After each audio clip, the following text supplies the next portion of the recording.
Why, hello. Hello, hello. Welcome, one and all. Everybody who has decided tonight is a great night to party. No, I'm just kidding. But anyway, good news. Oh wait, that's not right. Hold on. One second. I did something. I did a thing, guys. And that thing that I did was I made Twitch chat visible, but for some reason Twitch chat right now is like,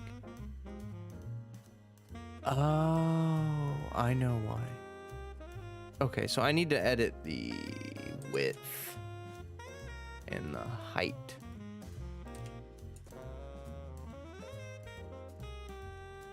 Oh man, so the chat boxes are all the kitty in the background. Yes, so I got Twitch chat available up, so it's like right there. See it? I'm trying to get it to be the same size as my YouTube chat, so I'm just doing a little bit of finagling here. Let me jump over here. Let me turn that off. Okay, there we go. And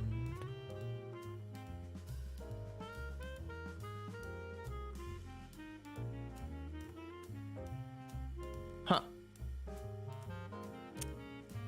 Why didn't it show up?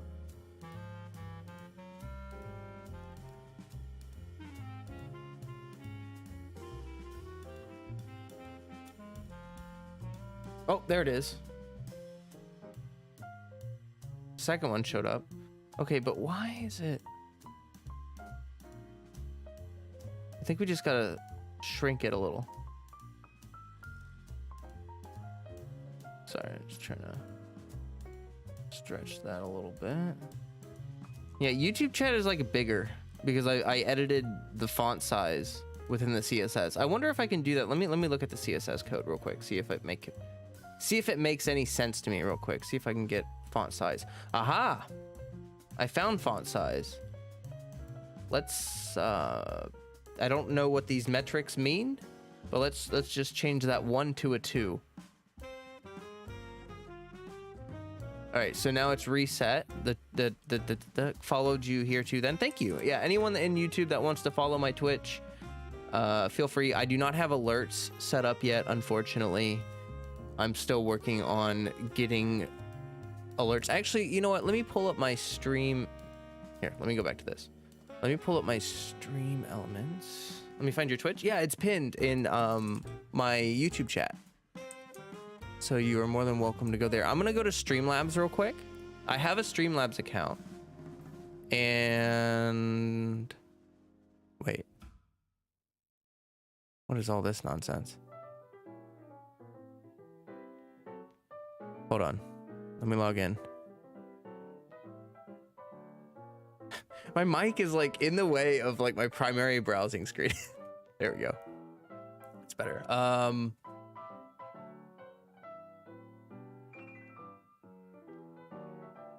Okay, they have.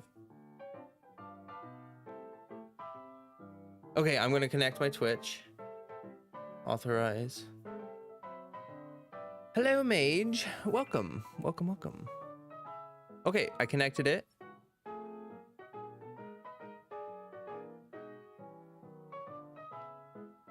What is all this?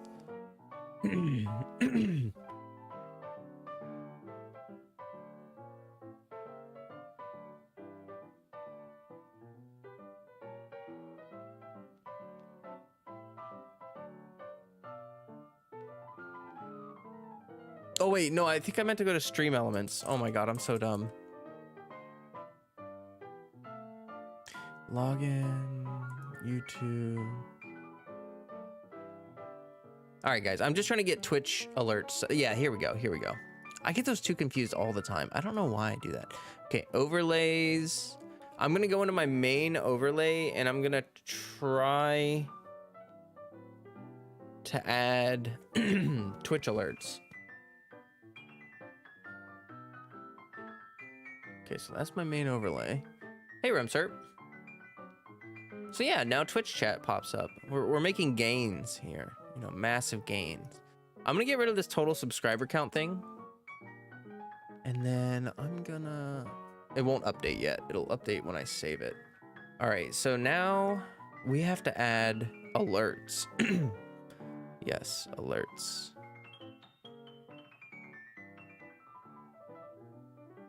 This? I think that's what I'm doing. Let's do subscribers, members.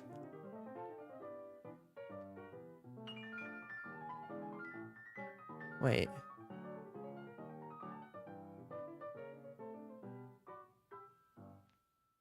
Oh, I'm so confused. Is it gonna do alerts when I for my Twitch? Because this is only my YouTube. Here, you know what? Whew. Let's see. Okay, because my YouTube is connected. So how do I connect my Twitch?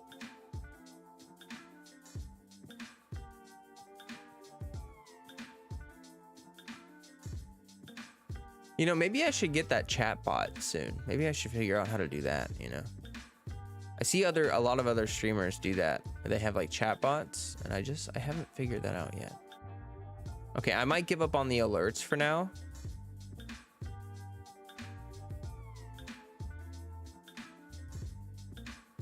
Yeah, I might give up for with the Twitch alerts for now and try to figure that out later. I don't want to spend too much time on that. We do have Twitch chat, but we just don't have the alerts, which is okay. It's okay. It's all right. But thank you everyone that is following on Twitch. And feel free to watch on whatever your preferred platform is. If you want to watch on Twitch, watch on Twitch. If you want to watch on YouTube, watch on YouTube. Just, you know, please support in whatever way you feel like you want to. The reason I decided to start multi-streaming is to broaden the audience, but it's also to, you know, like give you guys, you know, more options and stuff. Because some of you, I suppose some of you probably like Twitch more than YouTube, but you know, we're going to try to grow on both. As we get started here, please remember, drop me a like. That would be super duper helpful. I would love that. And I'm going to go ahead and pull up MapleStory. So the event for my hyperburning ends tomorrow, which means this is grind time. This is Monday Funday grind time. This is an account progression session. This is going to be a lot of grinding because, all right, if I level up one more time while the hyperburning event is active, I will get to level 241. I will break forward through level 240 and I will hit 241. And that's a good place to stop for me. I'm good to stop at 241, let the hyperburning event end, and then I can probably use some growth potions and some other things to help push my way to 250. But I need to take advantage of this hyperburning because if I don't level up, I'll be stuck at 238, and that'll add a lot more grinding that I'll have to do in the future. So for the sake of saving some grind later, we're gonna do some grind now. So we have to do my dailies, and then after daily, here, I'm gonna jump over here. What the heck? Why did, that was confusing. I don't know why that was disabled. Alrighty, anyway, let's jump in here. So one thing I had to do is I had to shrink my YouTube chat a little bit. I had to make it shorter so that Twitch chat can also fit on the screen, which is okay. I think it was a little too big before. Like it you know, didn't need to be that big. All right. Oh, you can see the chat box a little bit there. There we go. Here we are.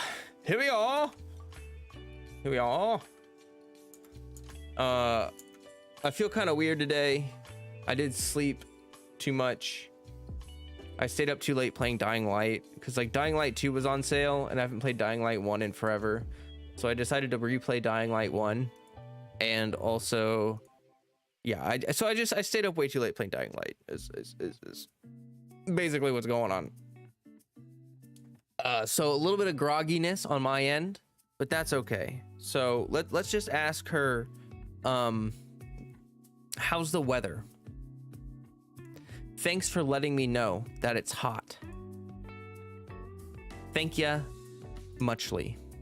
And then we're going to go here. We're going to shop. She actually brought me something I need.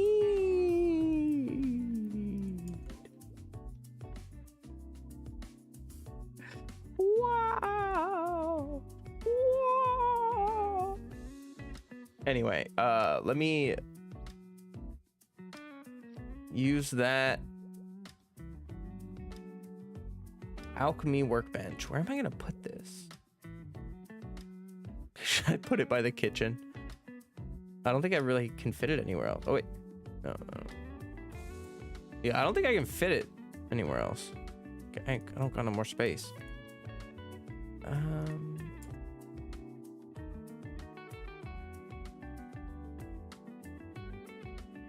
Only alchemists can use this. Yeah, I'm not even an alchemist. I don't even know alchemy. This character is a miner and a smither. Oh, someone said, my guild said hello.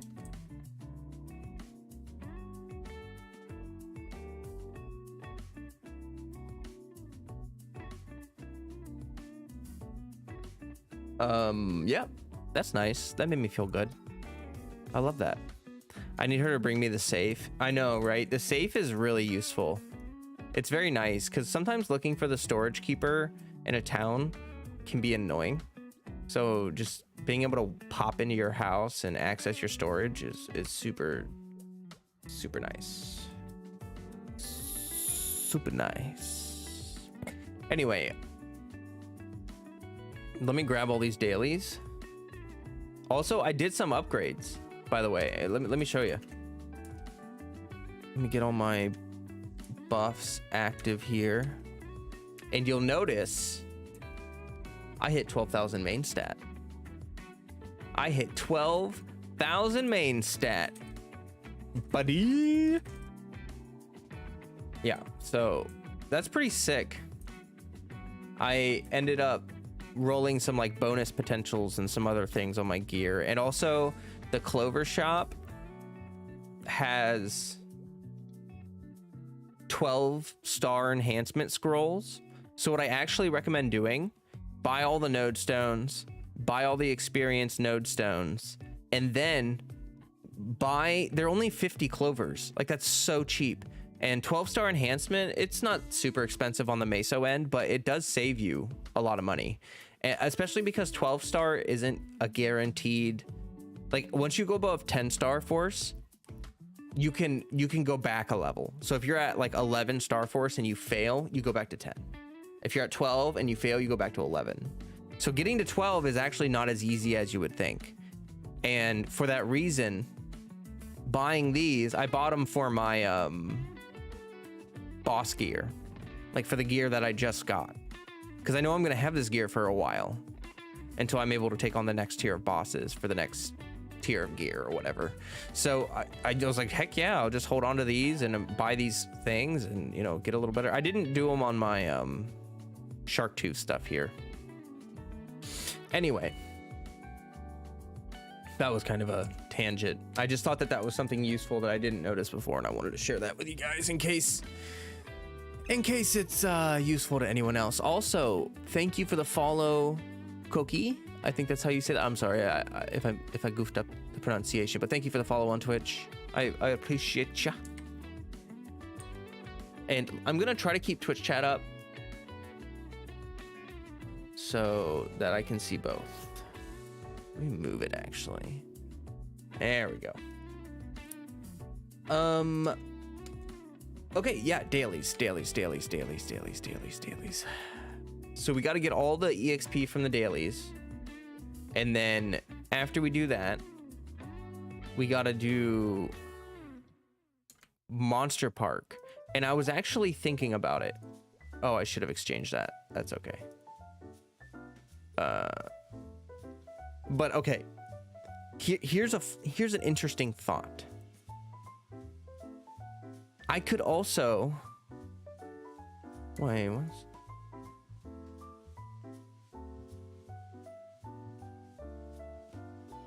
Oh, that's a daily thing. That's a daily thing. Remember that Legion raid thing? Oh. Oh, I should make sure I'm doing that. Yeah, I'm gonna start doing that. Okay.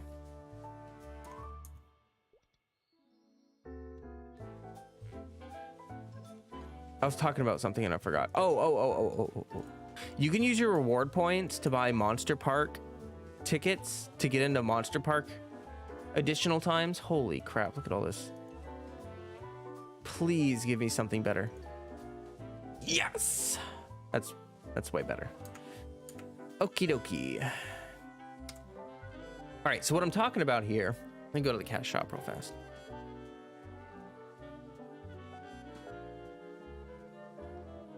You get reward points from fighting bosses, and they have these Monster Park additional entry tickets, which allows you to go into Monster Park multiple times or whatever. And I could buy like 5 of these. So I could go into Monster Park an additional 5 times today on this character, which would help me with some EXP for sure. I am at, oh, I'm gonna have to drag it again. Still my biggest complaint about this game is the constant resizing of the window is a little annoying. Okay, I'm at 44% right now. I was grinding last night and I got sleepy and I was like, I want to do something else. So I went to play Dying Light and then I realized it was 7 in the morning and I was like, oh God, what have I done? Anyway, let's get these. Okay, all right, you know what? Oh, okay. This is the thing about stream schedule. I'm not always good. Like I used to just stream on days where I felt really good and, you know, put together and everything. But now you just gonna have to deal with it. Some days I'm gonna be tired. Okay. And that's just gonna be the way it is.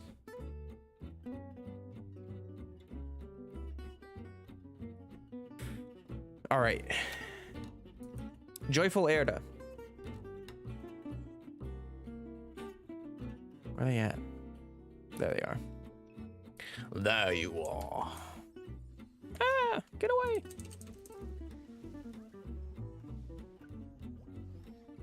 And now we slaughter. Wild abandon.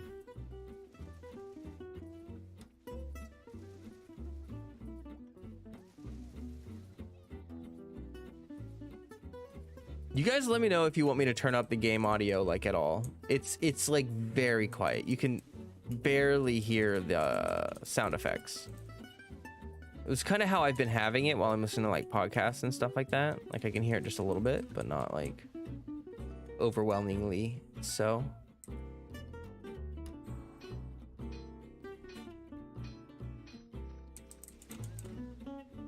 Boop boop boop boop boop boo doo. Doo doo doo. Boop doo boo doo. That's a good song. Some of this like Epidemic sound is pretty good. Even though it's like copyright free music and stuff, you know? They actually get a good selection of artists. Music isn't bad. Sometimes copyright free music is just painfully cringe and generic. I almost feel like this map is like cursed or something, but I think these guys are out of my level range. 203, yeah, they are out of my level range. They ain't dropping meso for crap. I gotta get out of here as soon as I can.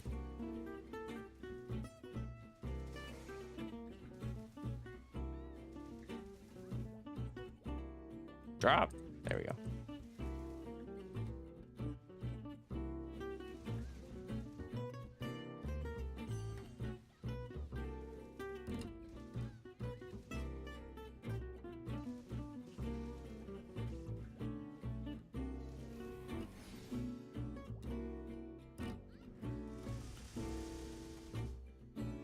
Almost.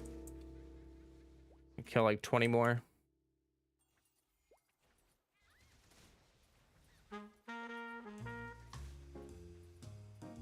Doop-a-doo-doo-doo-ba-da-da. Doopy-dooby-doo. All right. And now we gotta kill angry victory plates. Oh no, blue catfish. Blue catfish.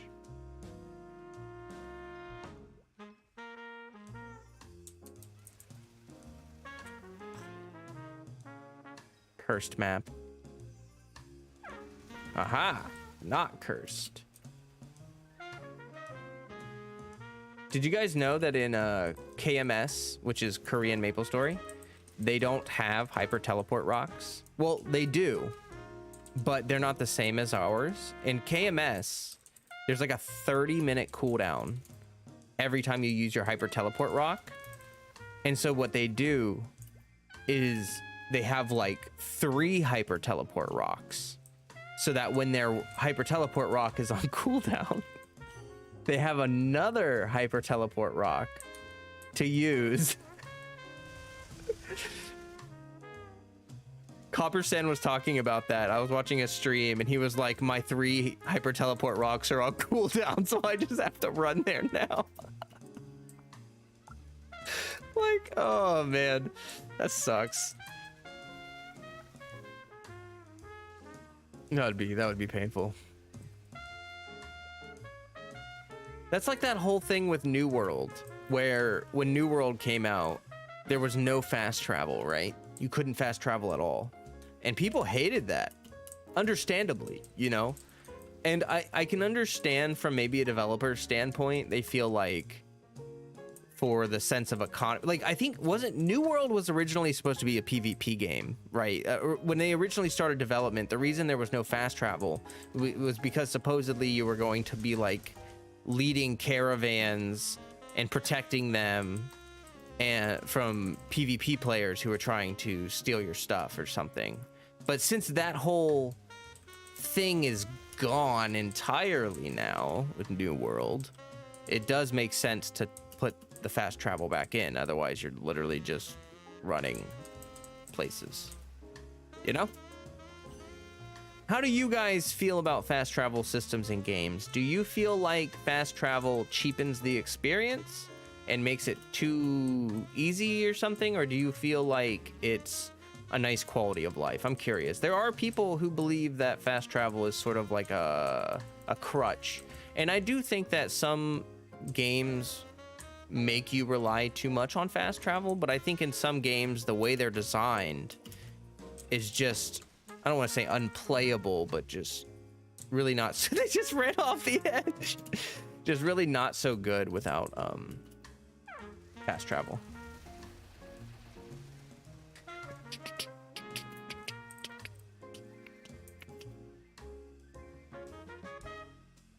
How many have I killed? Oh, I don't have the quest up, so I can't see. 142. Okay.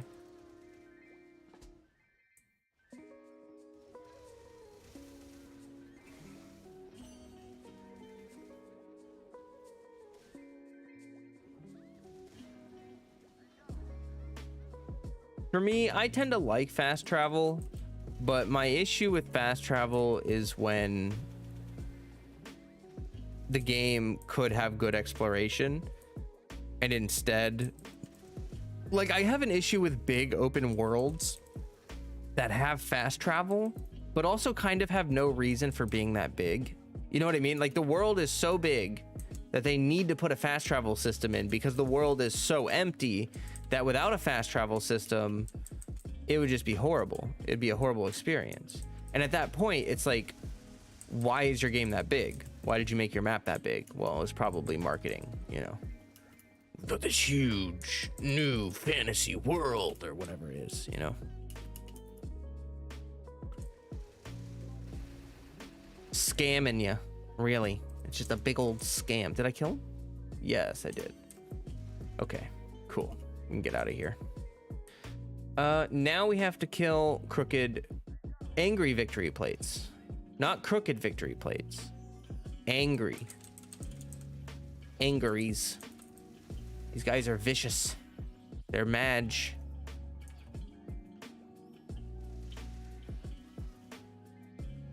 They're also using like a, looks like a butter knife almost. It doesn't, it kind of looks like a steak knife, but it's sort of not.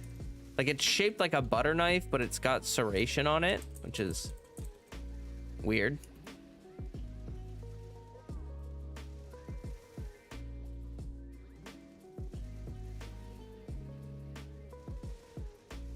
But then again, this entire area is a dream. Sort of. So it doesn't have to make sense.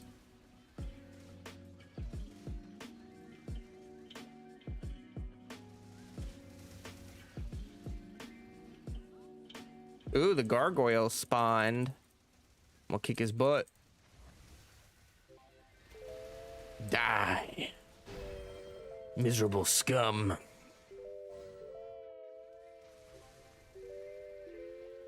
Love to see it. Love to see it.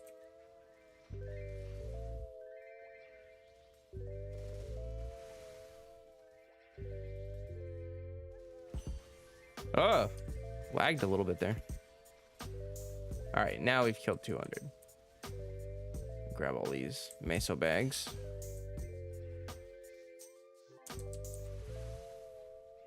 As I create more meso bags.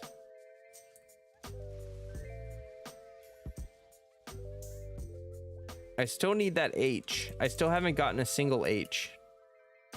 So I'm really hoping that today is the day I can fit. I have to finish the alphabet thing today. If I don't, then I'm not going to get the reward. The final reward. Toxic spirits. Okay.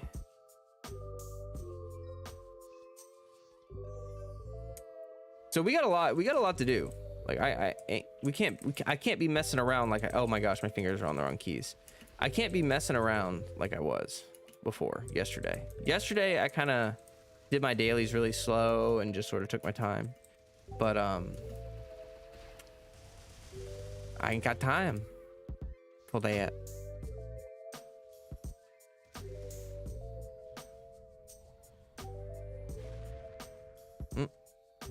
Oh, I'm out of MP again. Ugh.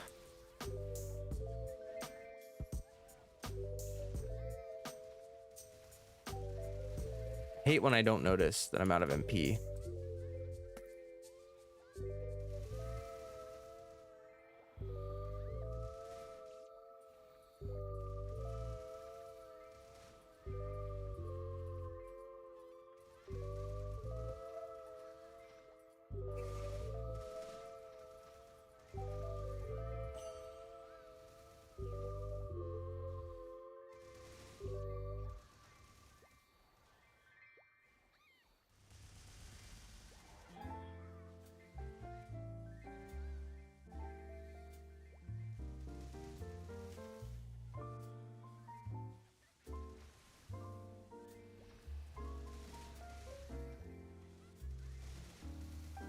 Oh yeah. Oh yeah.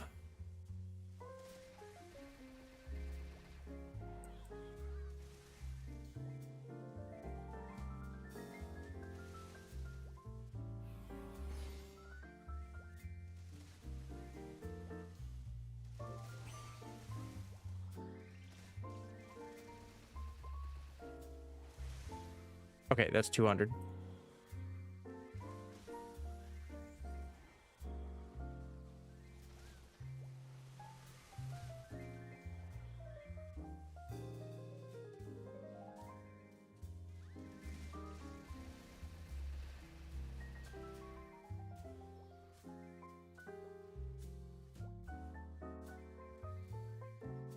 Ah, I keep accidentally pressing up right there and going through that portal.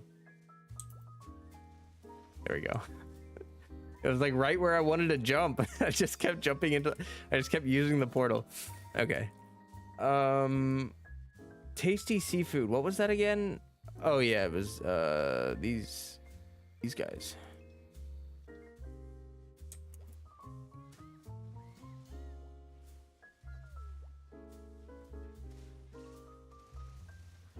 first, I'll mine this.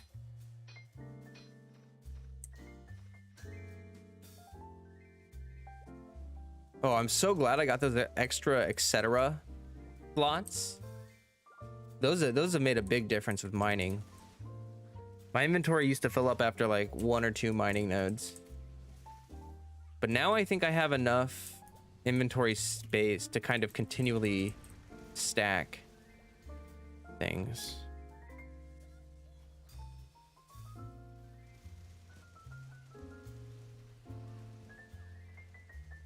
Okay, but like die though? There we go.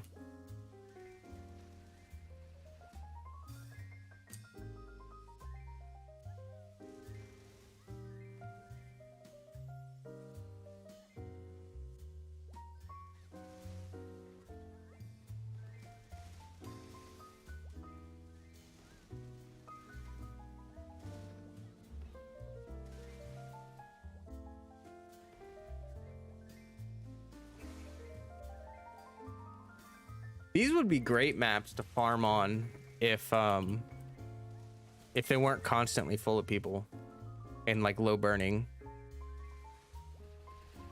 It's like maps that are really good to farm on, like probably the best maps, end up becoming some of the worst maps because they become over farmed, which then makes them have no burning, which kind of ruins the point of them being a good farming map in the first place. So like, the most effective maps are actually the ones that are like kind of average, not the terrible maps, but the ones that would be the good maps if the good maps didn't exist. Those are the good maps, because the good maps are the bad maps because they're so good they're bad. So the average maps become the good maps because the good maps are the bad maps, so the average maps are the good maps. You picking up what I'm putting down?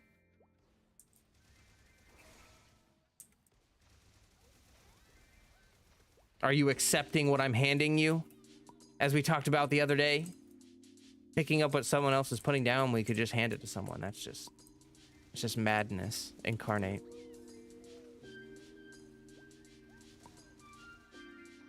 All right, we got 50 of those thingamajigs. Oh my gosh, there's a lot of mesa right there. Imagine if I didn't pick that up. What kind of monster would I be? Okay, big experiment gone wrong. I consent to receiving what you are putting forth. There we go. That's beautiful. Well said.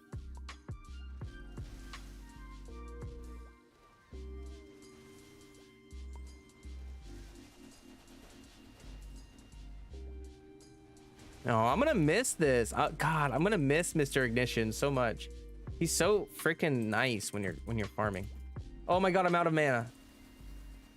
Ah, it's so annoying. I'm just gonna start using my freaking power elixirs. Oh, someone else is here. Awkward. Here, I'll protect you while you change channels. There you go. Look at me being nice. I helped them change channels. I've only had one person. Okay, so I've been playing this game for almost 400 hours now. Okay, I've only had a single person come into a map where I'm farming and like refuse to leave. You know what I mean? Because like generally speaking, if you show up to a map and someone's already there, it's their map. They were there first. They sort of took claim on it or whatever. So you got to go find a different channel is the whole deal. That's the unspoken rule of an MMO player. You do not kill steal, and you do not farm on a map where someone else is already, you know, taking up the space. Yeah, I've only had a single person my entire time playing, like, pop into a map I'm in and refuse to leave. One person. Everyone else, super kind about it.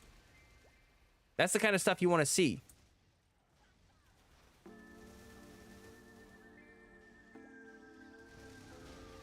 All right. Wow, we already killed 200 of those. That was pretty fast. This map is really nice.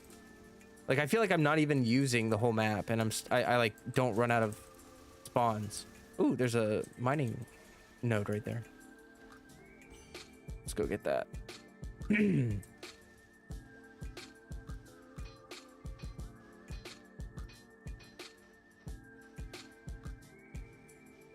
Hoggy woggy doggy. Anyway, the Twitch chat, by the way, will disappear after a period of time, and I guess I could look at the CSS and see if I can change that too. I took like one programming class, and it's enough for me to notice when something is like you see a value that you can adjust. All right, let me see here.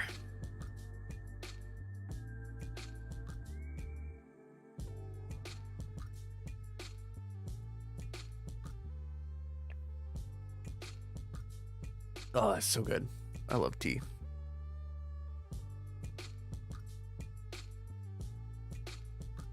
Ah, I found it. It's 10 seconds. Let's do 30 seconds.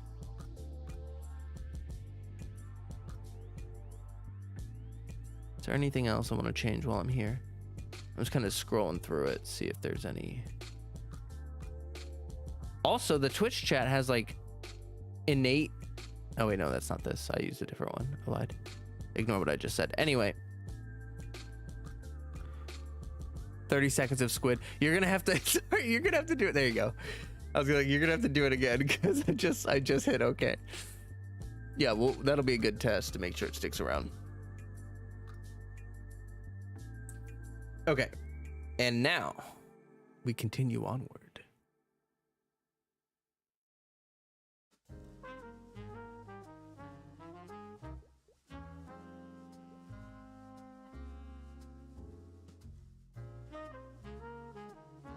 Do do do do.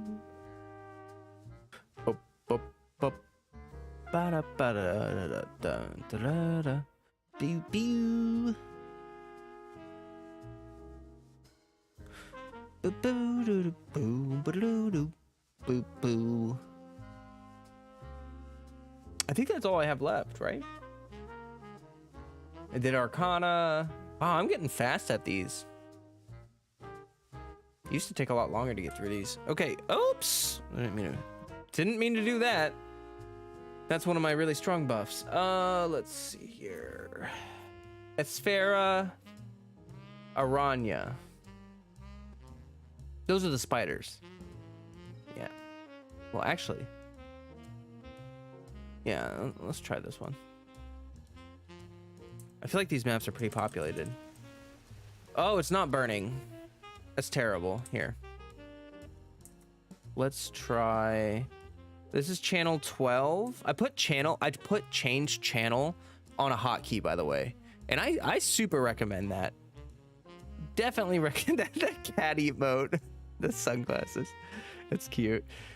Super recommend that, by the way, because it makes it so much easier. Typically, I don't like playing a lot of MMO games, but MapleStory looks pretty fun. I'm interested in trying it at some point. Yeah, it's I think it's good. I think it's nice. It's got a lot of casual horizontal content, but it's also got a lot of vertical progression. And I think the foundation of the game is so simple. Like, anyone can go into a field and farm mobs, you know, but the bosses add a level of complexity, which is nice too. This isn't burning either. What the heck? Oh God. People farm in this region so much. Like, none of these maps are burning. No, it's still not. Let's go to channel 20.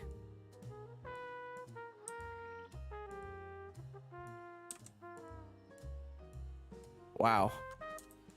That's crazy. Okay, I give up.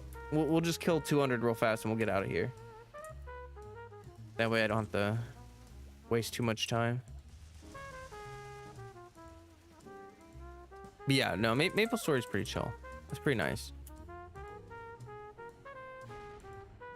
Also, I think it's a little more like, I don't know. I think I think when MMOs embrace the social aspect, they appeal to a wider audience. Like, the more hardcore an MMO is, the less social it is inherently.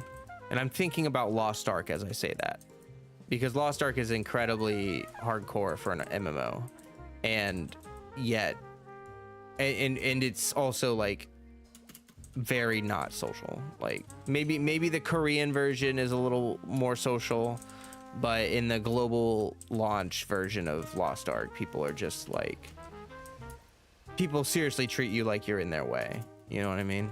And I sort of mentioned this in my recent video, but that's a big complaint of mine with MMOs in the modern era, is that they focus so much on the solo experience that they tend to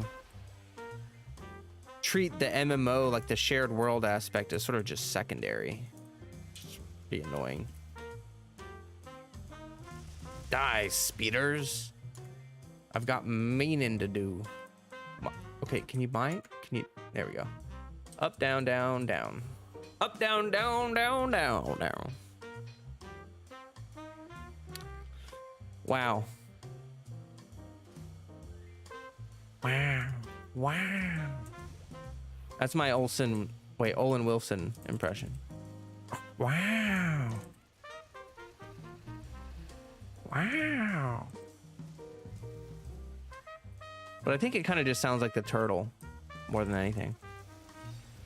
I don't know if you guys have seen that turtle that impersonates him. But yeah, if anyone decides to jump into Maple, make sure you pick Bara on North America. You can start in the Burning World, which is what Rodats and Small Blue Ghost, I think is their username. But I don't know how to refer to them. To Ghost, I guess. But anyway, the point is, if you start in a Burning server, you can transfer to a regular server once you're a high enough level. I don't know what you have to hit, but that's really nice. So, like, after this event is over, the hyper burning won't exist anymore. Well, it'll come back, but like, for now, you won't be able to hyper burn. Although I did want to talk about, they dropped some information about the next patch, and I read some of it, and it looks like, even though there will be no hyper burn, there is a training event they're gonna have. Oh yes. And the training event looks sick. Like, they're gonna have elites spawn. They're gonna like increase the rate of elites spawning while you're farming. They're gonna increase the EXP you get from these gates that I'm doing, and they're gonna increase the frequency. They're gonna boost EXP in general. Like, it's gonna be good. Rune, I think rune cooldown is reduced, so you can use runes more often, and runes will spawn more often. Like, overall, it's just gonna be a big... Wow, that was really fast. What the heck? Did I just do that fast? I feel like that was weird. Anyway, yeah, I'm really excited. I'm excited. It looks like a good event, and there's some really cool cosmetics you can get. Like, there's a nice little like red hood and cape thing you can get that looks really nice, so I'm looking forward to that. I'll teleport here so I'm not in the way of these speeders. Keeper of Light. Yeah, that's okay. This is the last one. And is it burning? 20%. Wow. Incredible. Incredible. Also, I did want to say this too. I've been working to join a guild, and the guild that I'm in right now was like an alt guild for the main guild that I've been trying to join. The main guild is called Comet, and I think what it was is if people were like taking a break from Maple or something, they would join this guild that I'm in right now, Divide, and they would take a break from the game And then when they came back and started being active again, they could rejoin Comet, I think is what it was, is what they were doing. But Divide used to be its own guild, like used to be its own thing. And yesterday, a bunch of, oh, also this is sick. I'm super happy this guy spawned. I'm gonna kick his butt. Let me grab all these. Where you at? There you at. There you, oh my God. There you at. English words. Oh my God. Please do damage.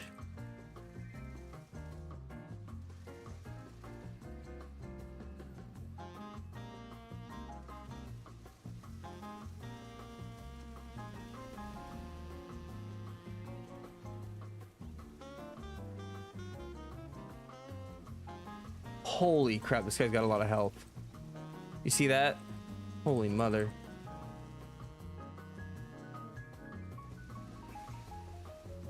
Come on, come on, come on, come on.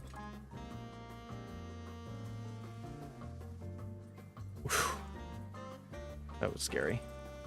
All right, let me go grab this stuff over here before. Okay. I've got some buffs coming back in a few seconds here. I'm just glad he can't one-shot me, or else this would be really scary. When these guys used to spawn when I was lower level, they would just straight up one-shot me. So it's good. It's nice being able to actually fight them. But even with 12,000 main stat, I'm still like freaking struggling here.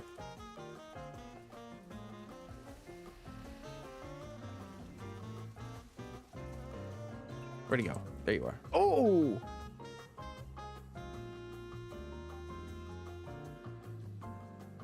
I died. Oh! Hey, Stev. Sorry, I saw you. Welcome.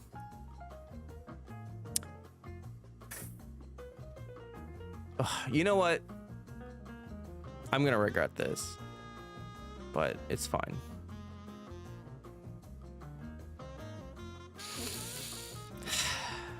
Stupid safety charm, stupid death penalty, stupid.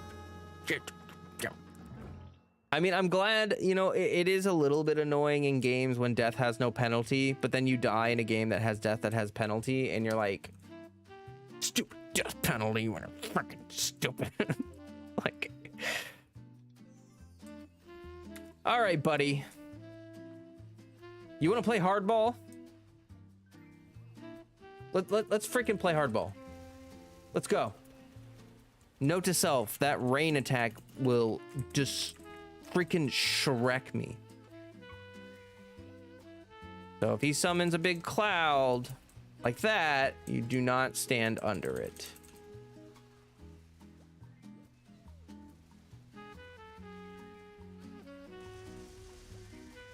Okay.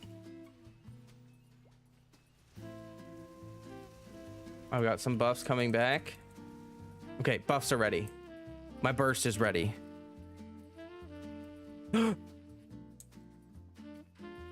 Yeah, that's spooky. Okay. Hoo-yah! Please die, die, die, die, die, die, die, die, please die, die, die, die, die, die, die, die. Please. Please die. Come on, die.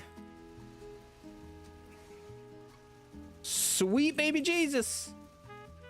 You have so much health.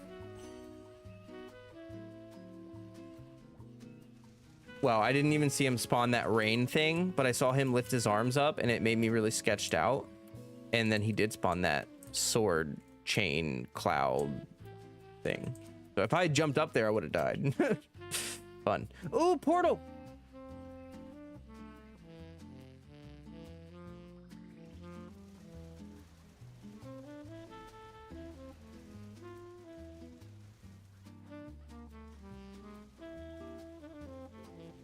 I took my revenge.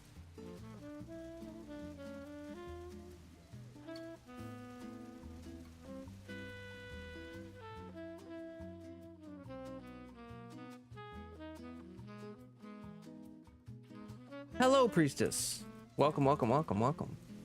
Okay, we need to get out of here. We need to get out of this map. Ah! Death ball. Okay.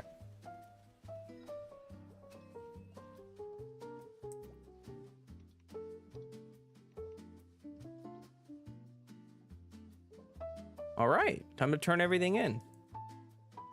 What's this? Oh, okay.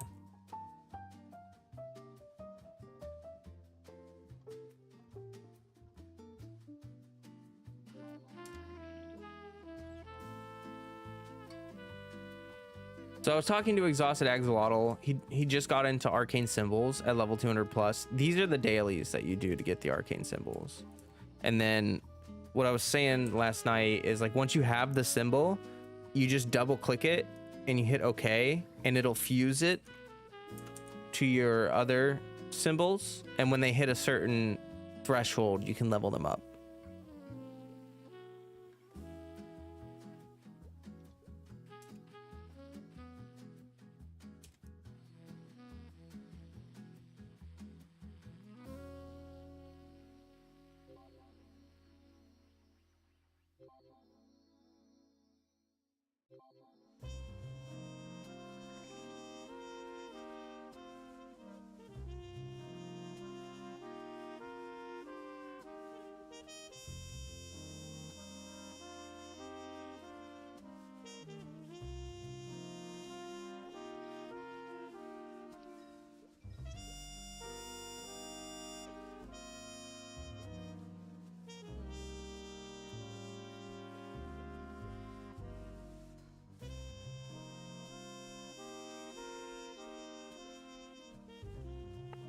So more symbols, more better.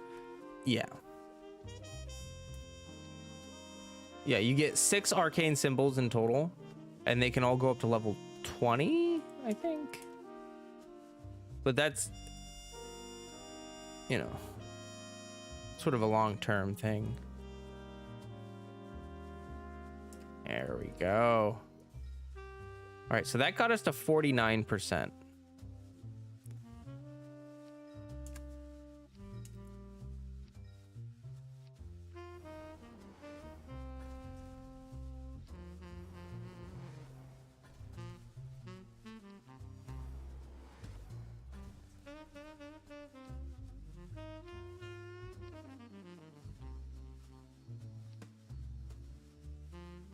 I got a bonus potential scroll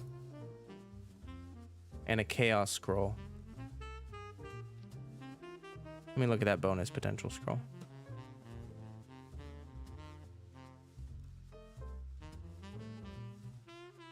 %50 chance.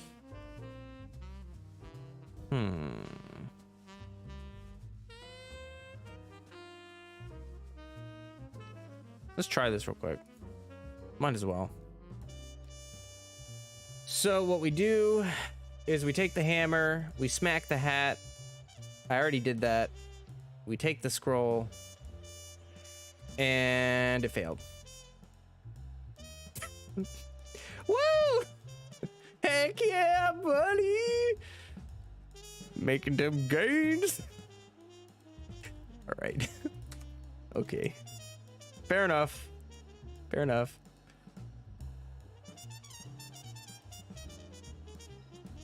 I don't even think I have any more bonus occult cubes to... Yeah, I used all of them to re-roll my bonus potential.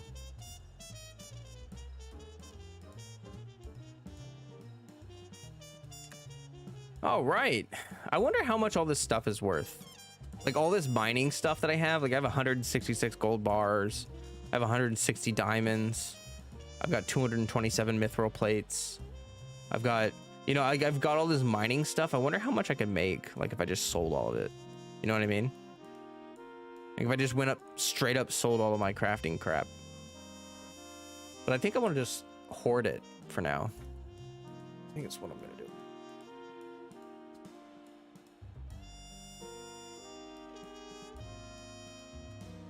to do. Oh. Doing a good stretch. Oh, it feels good. Okay.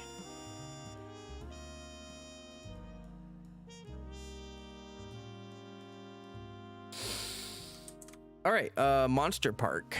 Let's go do that.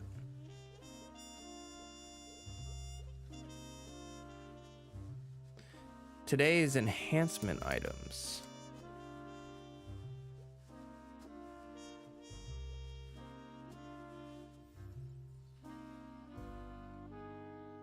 So we hit the buffs and we go.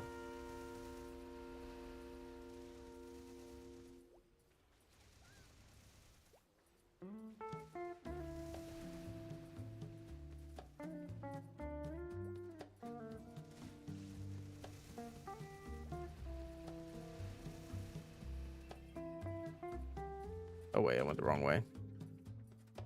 Goofy, goofy.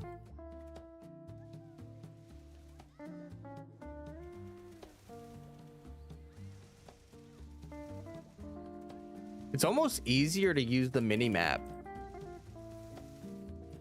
to see what mobs are left, you know? Like I can watch my phalanx guys push those maps. Those mobs.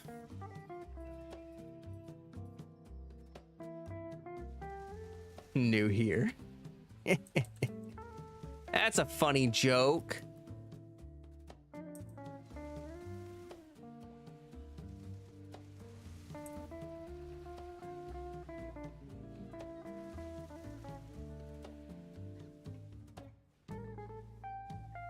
Oh.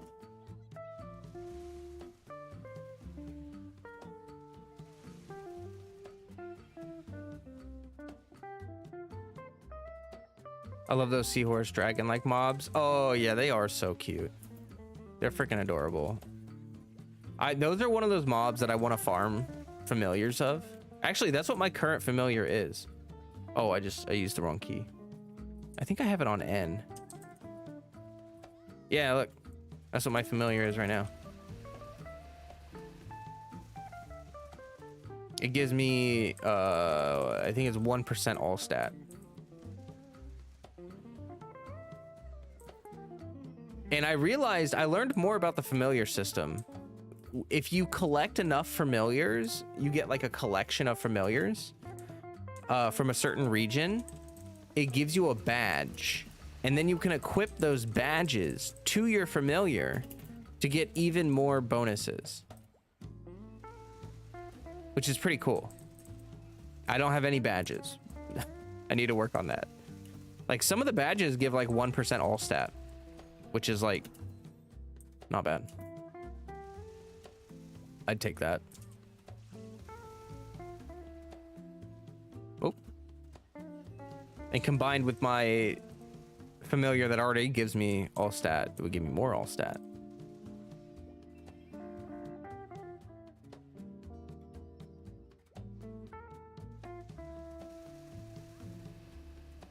Do do do do do do do do do do.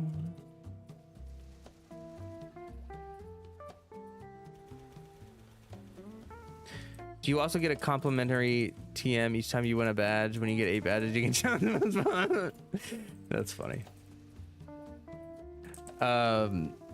Unfortunately, no.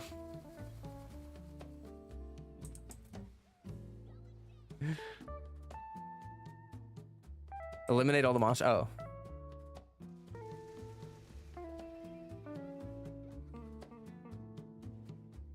All right, so I got... That gave me like 2%.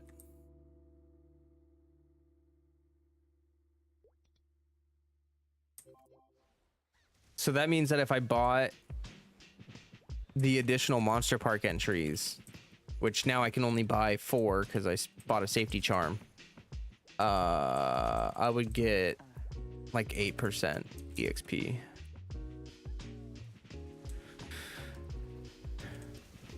Probably isn't worth it.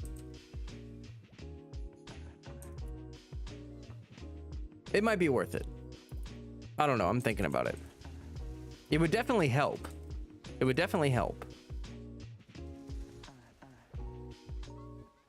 I for sure think I'm going to go ahead and buy the Monster Park experience potions, though, because those stack with other experience buffs. So I'm gonna grab those for when we're farming tonight. Give me a nice little 10% boost. And then in a couple days, I'm getting a Burninator ticket for Aaron or Ron. I don't know how you actually say it. Aaron, the warrior hero who uses the giant axe. I'm going to mega burn her to 150 because she gives you, her link skill is an EXP bonus. I think it's 20%. So that would give me another 20% bonus EXP, which is pretty juicy, just for free, you know.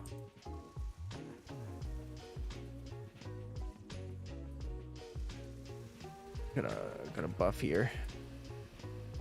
There we go.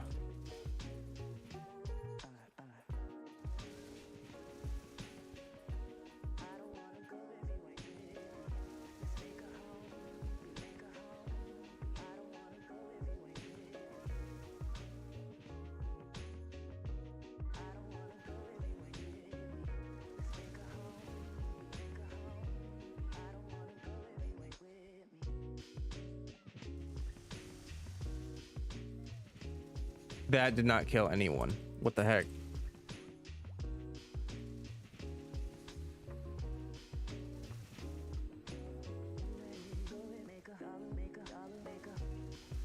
Okay, cats. You going crazy?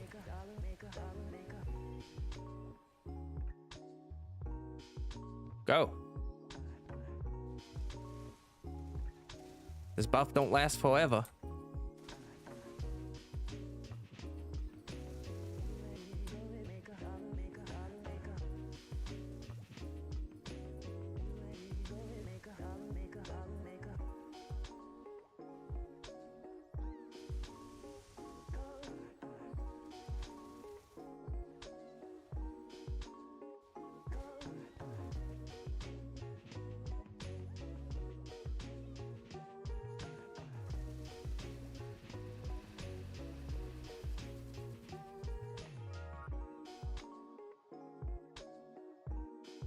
All right. Let's go ahead and open these. I got spell traces and spell traces. Don't you just love to see it? Oh, also I can't go to my bank from here. Let me just go here. God, I don't know how many monster park points I need. I just grab them. Okay, that quick move, dimensional mirror, monster park, boom.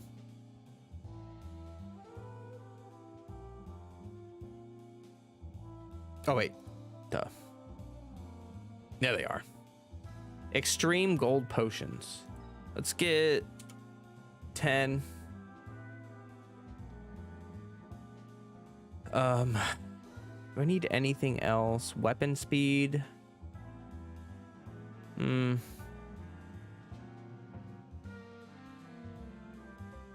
I don't need anything else.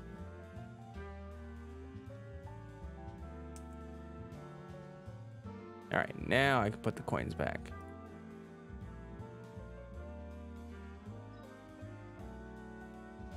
I learned that there's an IRL company that's trying to de-extinct the dodos. Yeah, I saw that too. I'm not sure how I feel about it. It doesn't really seem like a extremely valuable use of our time, you know? Like someone with like a Jurassic Park power fantasy and they just really want it to become real or whatever. You know what I mean? That's kind of how I feel about it, but you know.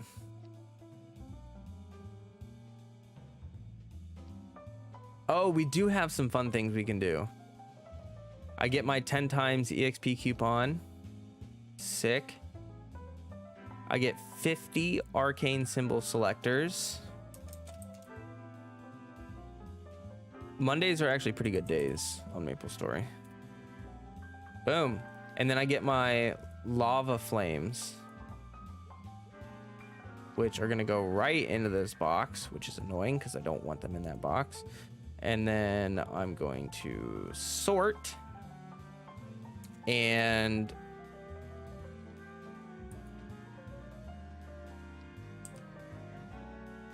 guys, praise with me, okay?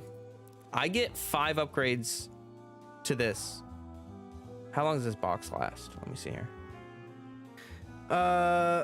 Mitra's blessing every blah, blah, blah. It will be Funday every Monday at. Okay, so this lasts until April. Every Monday, I get 5. Where are they? 5 lava stone rebirth flames that I can use on this. This totem can only be up.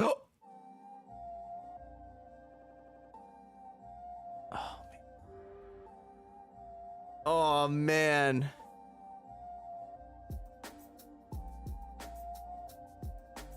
Oh, 4% all stat. I'm not gonna keep it because it doesn't have anything else. If that had like, if I had strength and 4% all stat, I would have kept it instantly. I would have been like, kept, done.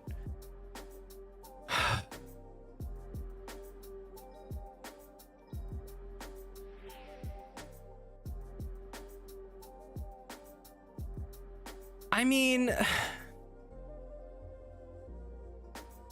that's really not that great.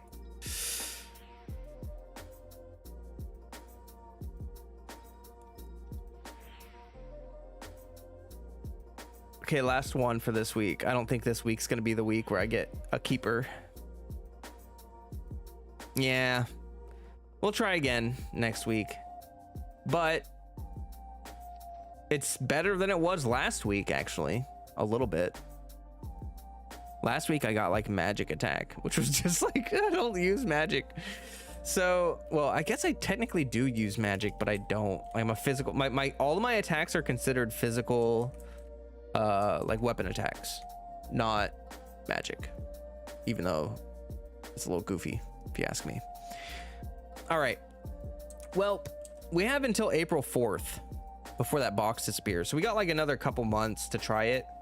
I think what I want to aim for, if I get like 4-5% all stat and some strength, I'm just gonna stop. I'm not even gonna try anymore. I'm just gonna leave it right there, because I have a feeling that greeding for your totem is a really bad idea. Like, you can't hold on to those flames. They disappear at the end of the week, so you have to use them in the week that you get them. And if you greed, and like, let's say you get 4% all stat and some strength, and you're like, no, I want more, you could just end up with like some useless stats. You know what I mean? And then it can be stuck like that forever once your boxes are gone. It's a dangerous game to play that way. So, all right.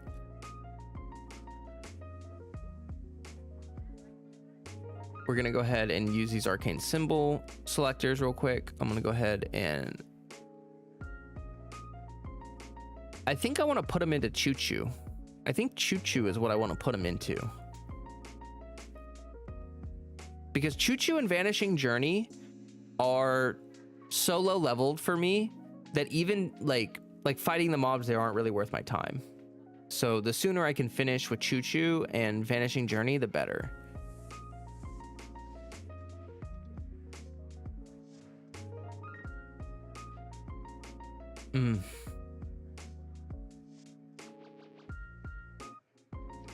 Well, let's just get 11 Choo Choos for now.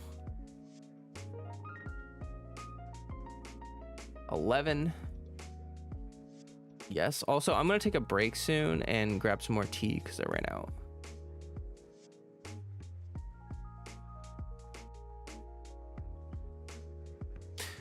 Let me just double check the max level. Max level for arcane symbol.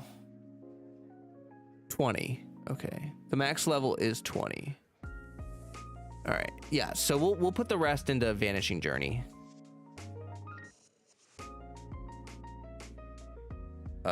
25.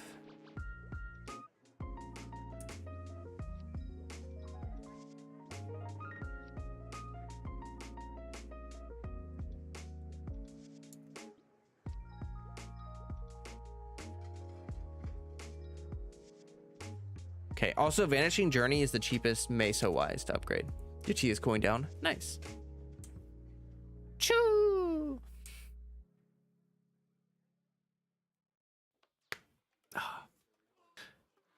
Oh, I didn't read your chat earlier. I'm sorry. It seems it may be valuable for the science development, at least. Apparently, there's a completely different to try to create a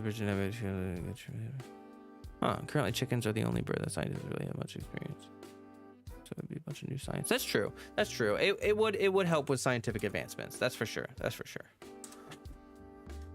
Kitties, calm down. You wild animals. All right, I gotta think. What else can I milk for EXP today? I can do my commercy stuffs. Commercy. That is definitely a good source of EXP. I think I'll do bosses off stream because the bosses really don't give you any experience. Except for like Ursa. Ursa gives you some experience, but not a lot. So our time would be best spent from now on literally just farming. Like we should go to maps and farm. Now, I've been looking for new maps to farm in. I'm level 238. So the map has to be, I talked about this yesterday. Map has to be within 1 level of me. And I did find that the blue shadows are within 1 level of me. And this is such a good place to farm. Very good place to farm. So I think I'm gonna try to hunt for one of these blue shadow places because they're really nice. If that fails, then I think we'll go to Arcana and we'll try to find one of these where are they? Where are you? Fuddled. Yeah, Anguish Spirits or Mournful Spirit. Like we'll go over here. If that doesn't work. Blue shadows sound exciting. It's a spooky area. Here, I'll show you. Because I actually have to go over here anyway. So you've seen me come here before. It's like a dungeon area. But you can kind of see the mobs are very close together. They spawn pretty quickly. Like it's a good map. It's a good map.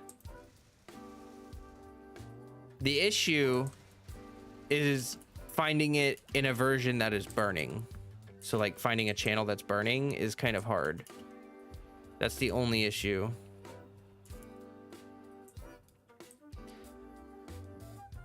Which is why I sort of have been bouncing between these 3. I lose 5. Okay, I lose. Wait, what is it? If enemies are within 1 level, you get like a 20% EXP bonus. If they're within 2 to 4 levels. I don't remember anymore. I said it yesterday. But anyway, the point is these maps are okay. They're pretty good. These 2 right here. So after my break, I think that's what we're gonna try to do. I did just get a bunch of EXP coupons from that box that I had. I have 1 triple EXP 15-minute, an hour. Let's see. 1.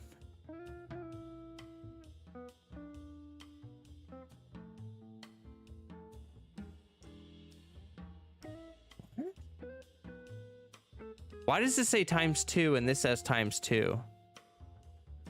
When it says 2x EXP, does it mean 100% bonus?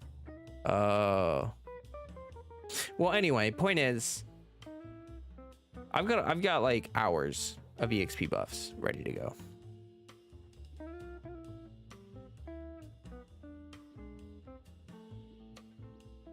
Okay.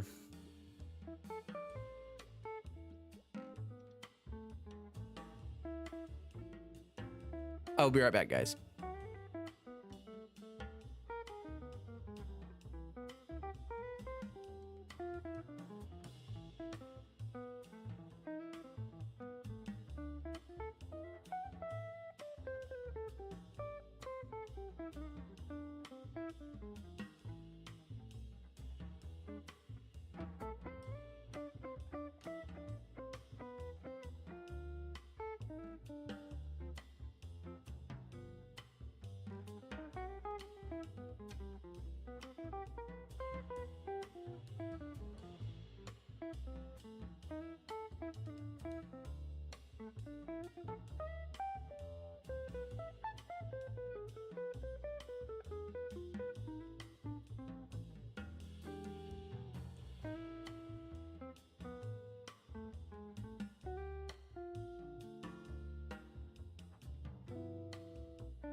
I'm back.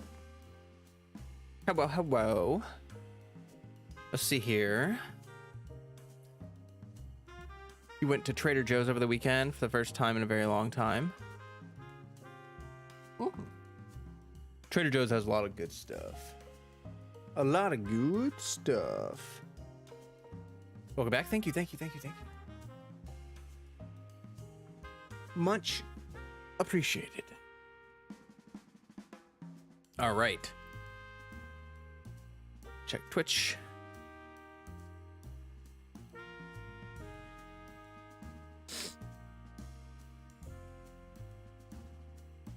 Not too late. Okay. That's good. I said it. The Twitch chats disappear after about 30 seconds. Unfortunately, I don't know how to make them stick around permanently. Okay, let's try channel 18. I just had to take the trash out. Almost forgot. They take it tomorrow. Would have been screwed. Okay, it's not burning. Sag. Sag.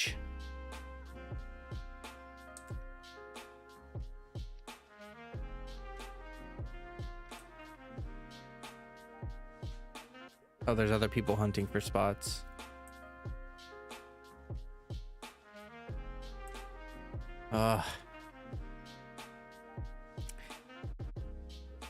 This is gonna be a bit of a challenge.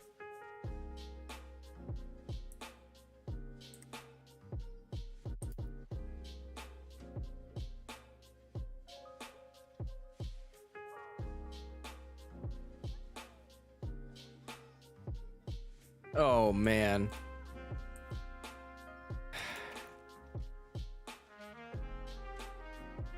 All right, I don't think those are gonna work. Let's go to Arcana. Let's go. Let's try this spot. Oh boy.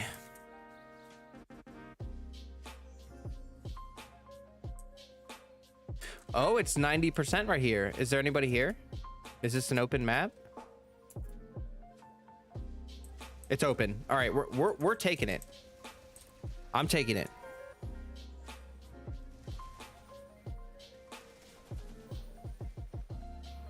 I don't like this map too much. It's not that great. Let's check one more. Let's check these over here. The levels are too far apart on that one. Oh, it's 20%. That's terrible. Let's try the one at the very end. 30%.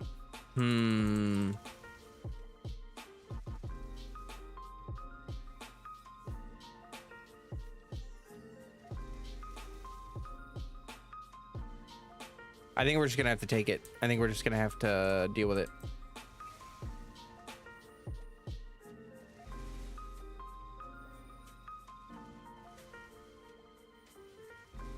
I'll figure it out. I'm sure I'll figure out how to make sure that I can clear the top and the bottom at the same time.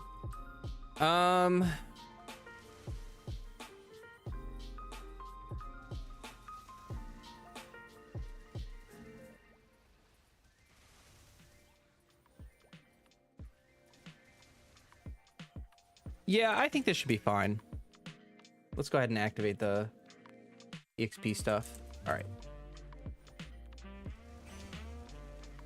Wait, did it activate?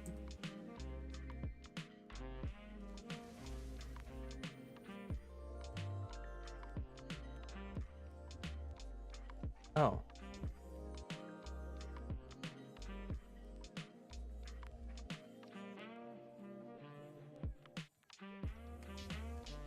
There we go. And now we farm.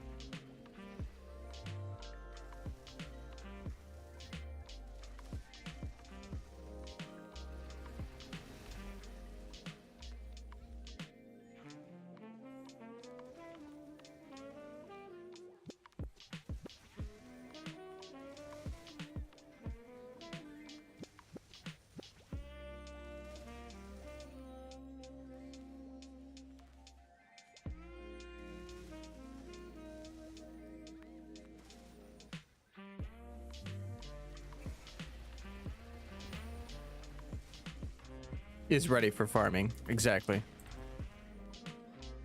I made sure not to play MapleStory a ton the past couple days. Like, I knew I was gonna have to do this. I was gonna have to do a bunch of farming today. So I was like, all right, I gotta be fresh and ready. Hot and ready, just like Little Caesars.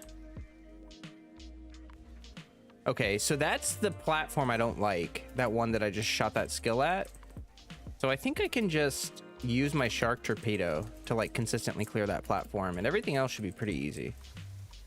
Yeah, I think we're good. I like this spot. It's not too bad. Oh, and my torpedo even hit that top area right there. That's good.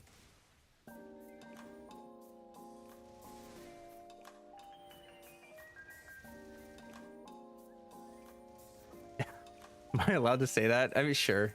I'm really awkward and I'm bad at taking compliments, but I do appreciate the sentiment. I do appreciate that.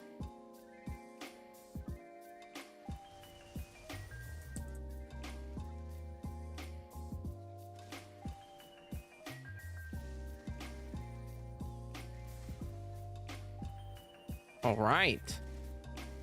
I'm starting to get a good feel for it. I don't know which direction I want to go. I don't know if I want to go counterclockwise or clockwise or what. I kind of think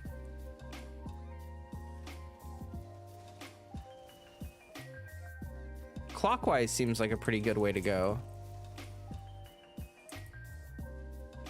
Oh, my nose is running so bad.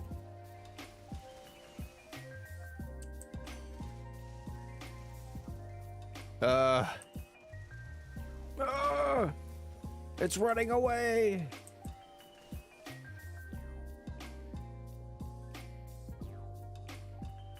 Okay, I need a second.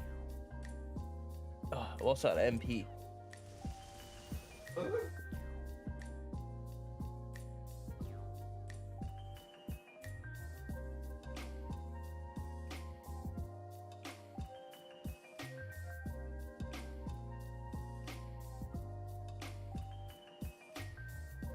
Okay. Much better.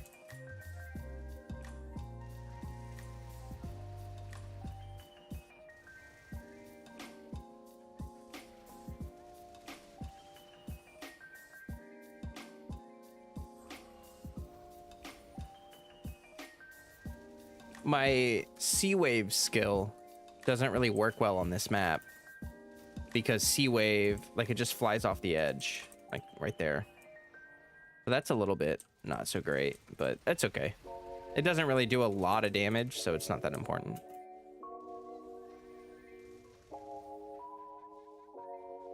Come on, grab it. There we go.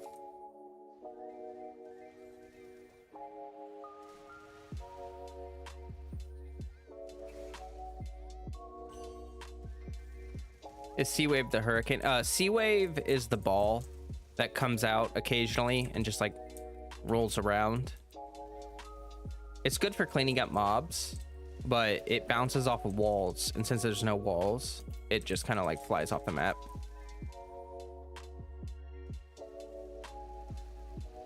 All right, Dark Wolf.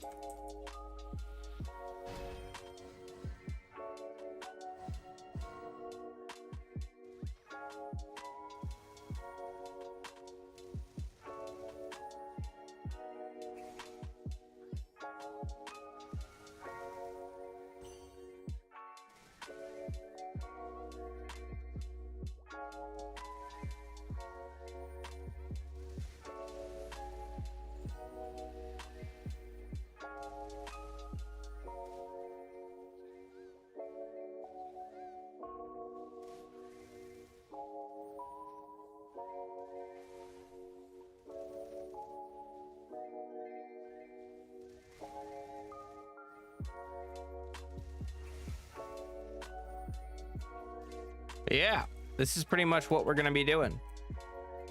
It's definitely different from Dying Light that I was playing that last night.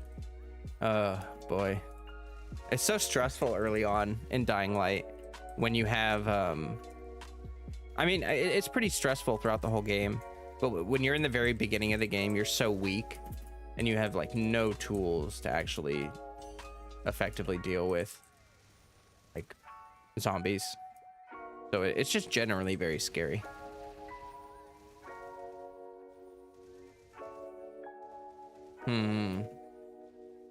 I'm gonna go this direction, see how that works. I think it'll be a little easier.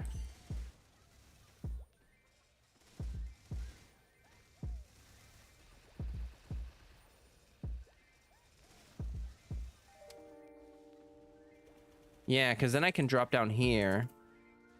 Well, sort of.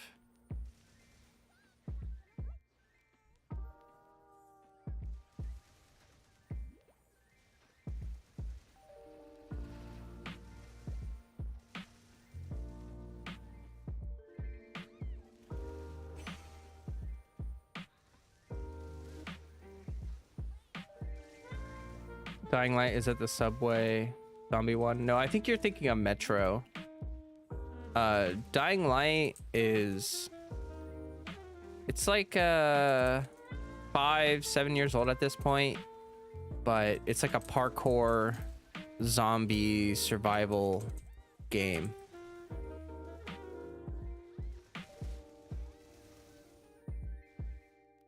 It sounds really generic. It's just that the approach that they took was really good.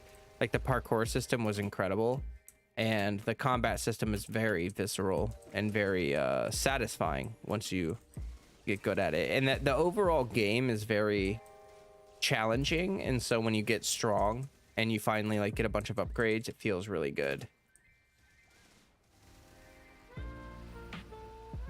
It's the parkour hardcore. Yeah, it actually kind of is though. It's stressful.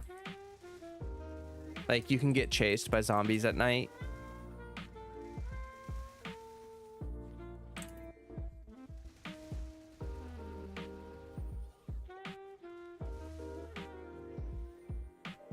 All right, as for music and stuff, like I can play this playlist that I'm playing right now. I can play MapleStory music if that ends up being preferable. I don't really have a huge preference, to be totally honest with you.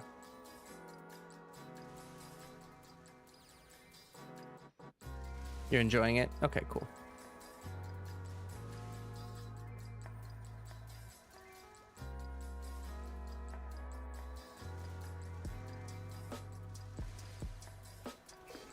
Oh, I'm starting to get the feel for it. Oh! That was awkward though.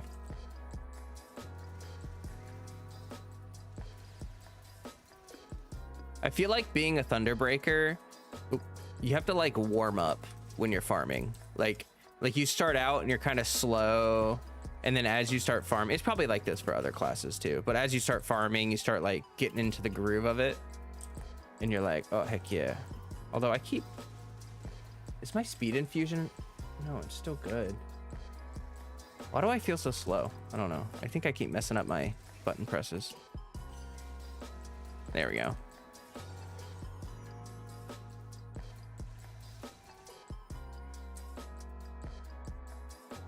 I hate this one.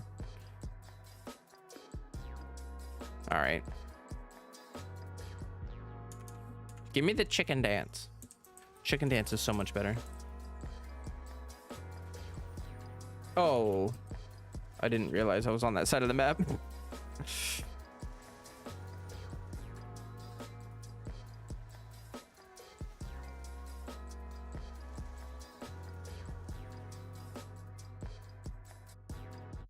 Yeah.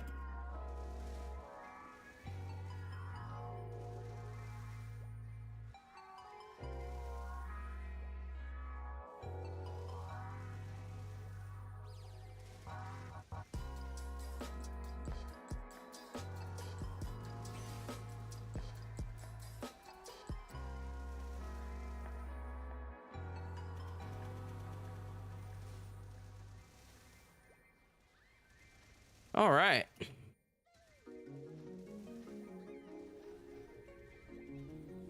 Powerful monsters have appeared.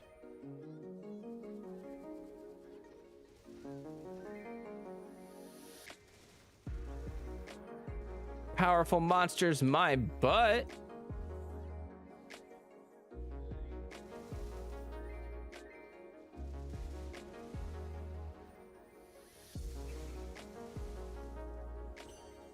Yeah, Thunderbreaker definitely requires some skill to use because like timing is important. Other things are important too. Like it's just it's a more engaging class, definitely more involved to play. Some classes you can literally like AFK farm, you know what I mean? Like you don't even have to pay attention. And actually there is a way to AFK farm on every class. I learned this. I heard some people talking in a town and they were talking about air to fountain. It's a 5th job skill that everyone gets. It's called air to fountain. And it's basically like a mobbing skill. It summons like a energy shower basically that does damage. And I think if you're strong enough, you can just stand in a map and just spam that one skill over and over, literally forever, until you're done training. Which sounds extremely boring. I mean, like, it sounds useful if you're trying to, like, maybe watch a Netflix show or something, or... So you just AoE everything down. Yeah, you just, like, I would probably stand, like, up here or something, and I would just spam the skill over and over. It's definitely slower than what I'm doing right now. What I'm doing is faster. But the thing is that, the other one doesn't take any effort, you know, like it's very low effort, so it's easier to do if you're just like sitting there like watching Netflix or something. But you know, I'm a streamer, like I'm streaming this game, so I'm not going to play an AFK class, you know what I mean? Like I'm not going to play like AFK farm game here because I want to be engaged. I want to be entertained while I'm farming. And it also, like, that's how farming always was for me in the past. When I've played MMOs, like, you know, they're very grindy, they're very farmy, but you sit there and you grind and you farm and you know, whatever. So it's just something I'm used to. Farming AFK kind of defeats the purpose of playing the game unless there's some kind of end game content, but like enjoy the journey. Yeah, exactly. It's I can understand why someone would do it, but it just ain't my cup of tea, really.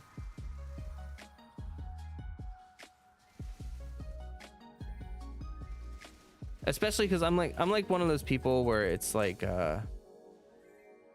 that's it may be easier, but it's slower.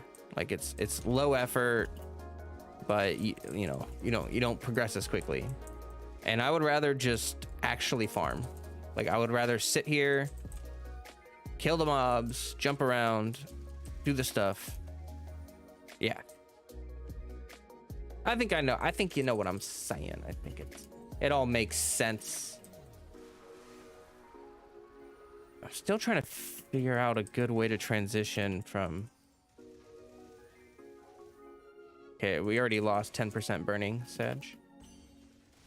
That's okay though. 15 minutes down. I think once it goes down to 70%, we'll swap maps. Like once this is down to 70%, I might as well go see go to a different map.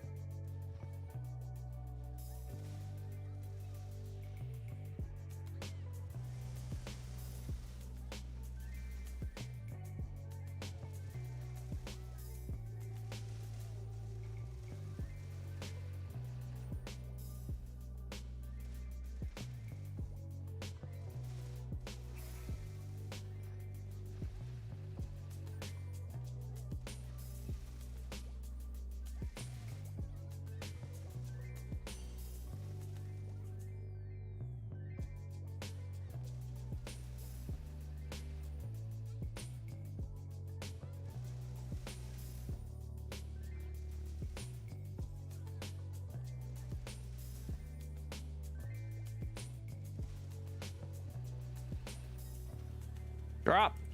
Why won't you drop? There we go. That was weird. I was like stuck on that platform for a second there, like wouldn't let me drop through. Oops, I did not mean to use my shark torpedo there. That's okay though.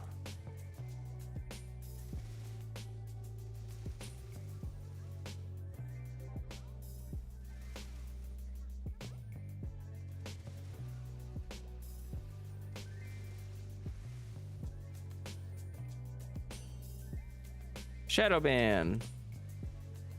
You know what? I actually, it's been so long I can't remember what, who, like, is that you, Kaus?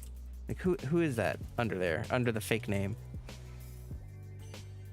You've got Arlecchino, but it makes me think you're Kaus.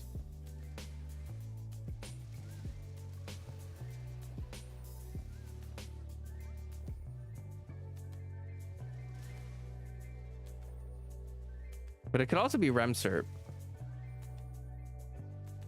It could just be like a Remserp alt.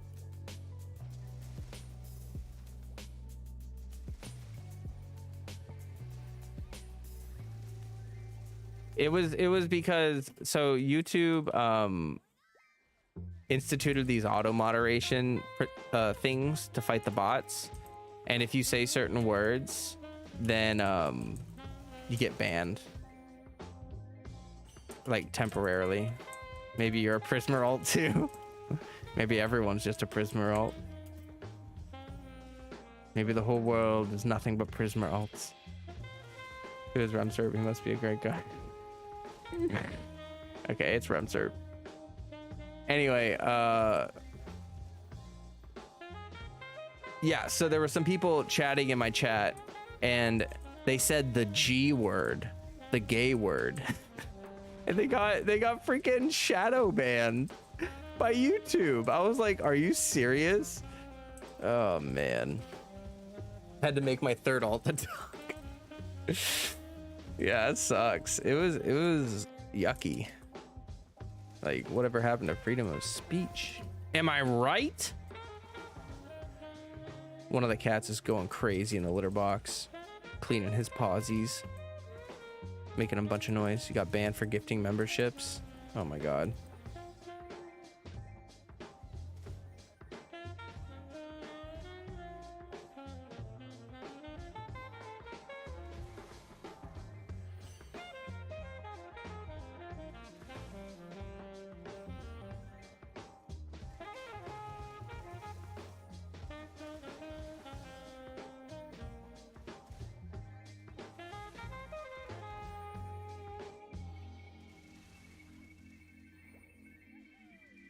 Freddy's YouTube alt account. Ah, I see.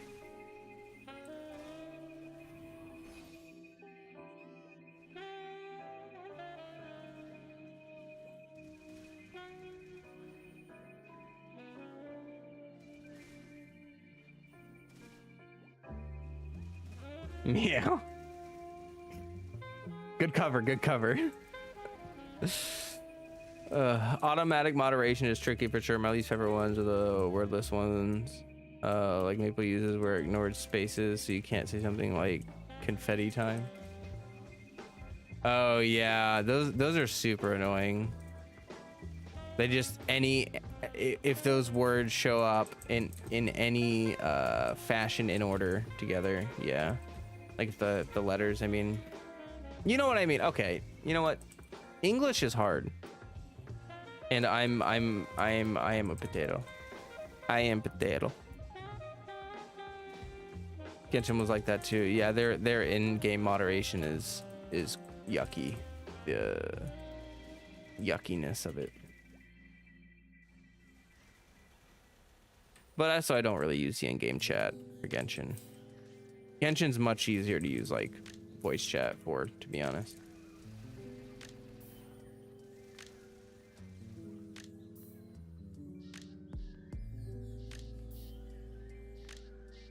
All right, there we go.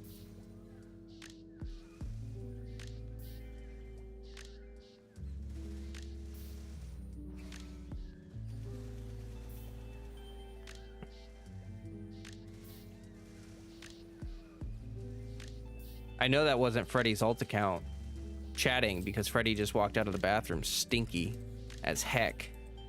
So stinky. My gosh, he walked over to me to say hi and I can smell the stink. Oh, Jesus. Oh my God, it lingers. It's not going away. My absolute least favorite thing along these lines are when websites have a self filter in the same way in order to make the Google accent. It's so frustrating to read it. Oh yeah. With some word hacked up like this. Yes. Ugh. Oh my God, the stink is insane. I don't want to. Ugh.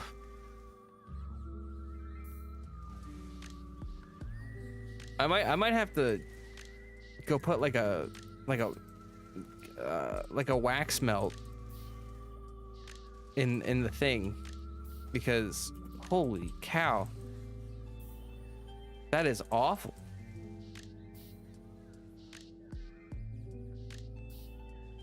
Your brother took his cat back from you yesterday, so you're catless yet again. Oh, that's unacceptable. Absolutely unacceptable.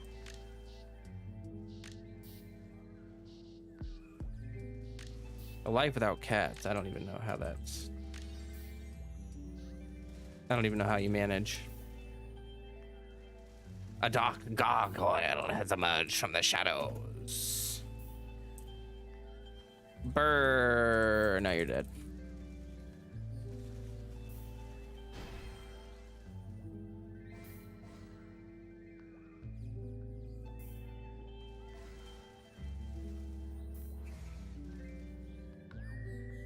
Ah!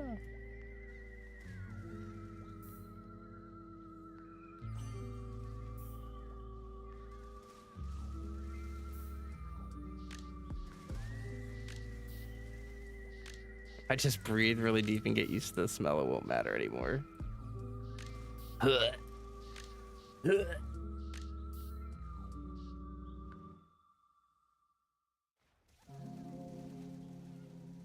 As soon as these EXP coupons are done, I'll probably go try to do something about that. It's just so awful. Freddy, you smell awful. You stink. You took a big stinker.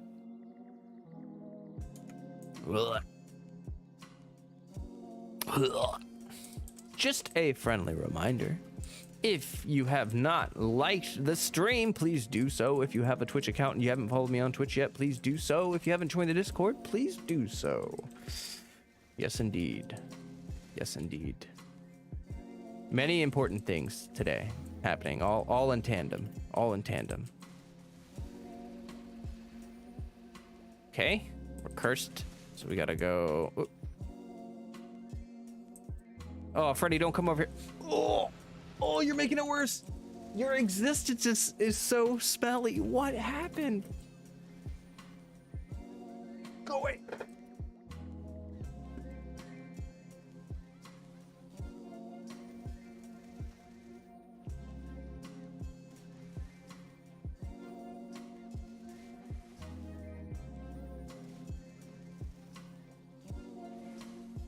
Oh my God, it's terrible. He like walked. I think it's his butt. I think he's got a dirty butt. Oh.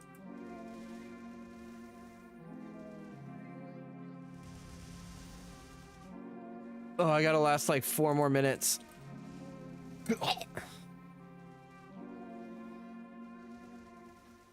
I don't need to breathe, right? I can just stop doing that. Be all right.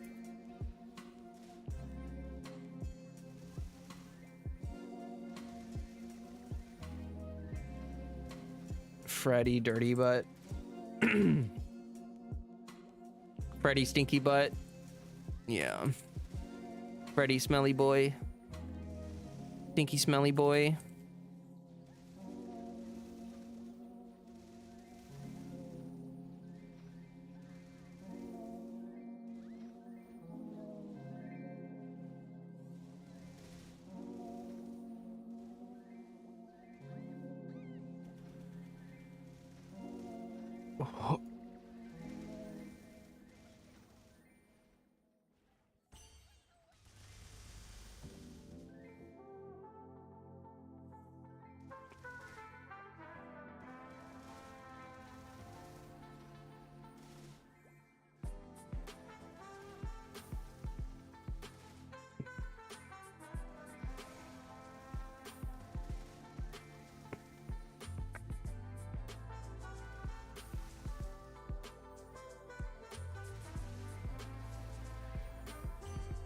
God.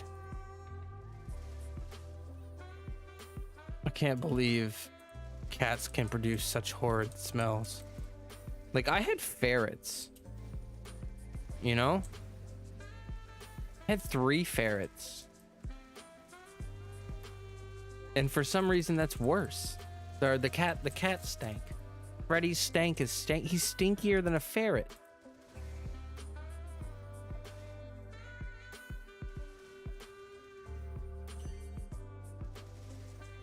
It's insanity.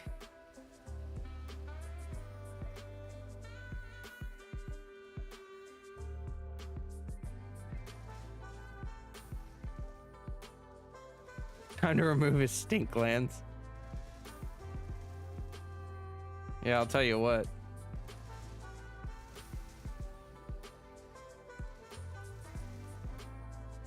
They actually, when he went to the vet, they just cleaned his glands. Or like emptied him out or whatever they do to him. He looks so violated.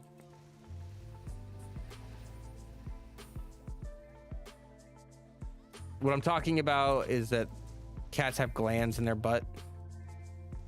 And sometimes they get gunk stuck in them. Kind of makes it uncomfortable for the cat.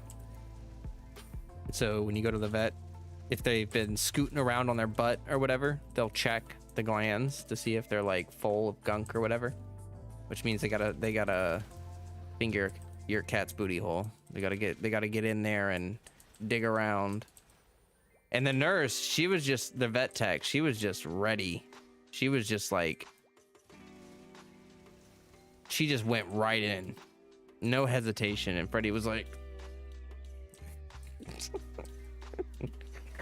he was immediately like, oh, ooh, things come out of that, ma'am.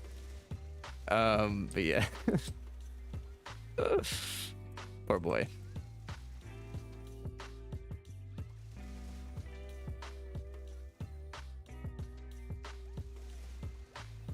I wonder what animals think about when they have to get procedures like that. You know what I mean? They're probably just like, why are you inside my butt? What is that for? Why would you possibly do that? Like, you know, I think it's just like a mixture of confusion, and it's a sad thing. Bite stuff.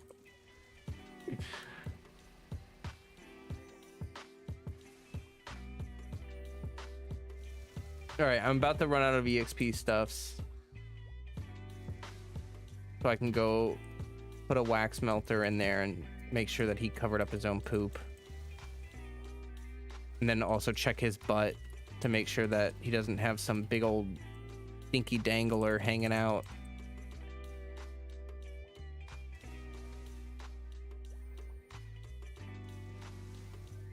Because he reeks right now. Like, it's insane. There's no way he smells that bad. Like, without having poop stuck to his butthole. You know what I mean?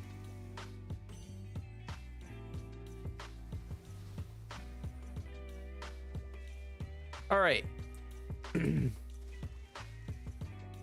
EXP items have disappeared. 1800 combo. Indeed. You're gonna head out early. You got a bad headache. Oh, I'm sorry to hear that. Just get some rest. Drink plenty of water. I'll see you later.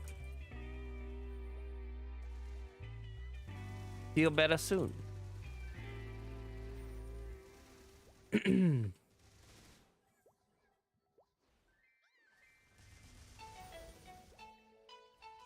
Hey, another node stone. I just saw one of those drop pretty recently. That's good. Nice. All right, we're gonna stop stop farming for a moment. So that was 30 minutes, and we went from like 52 to 57, almost 58.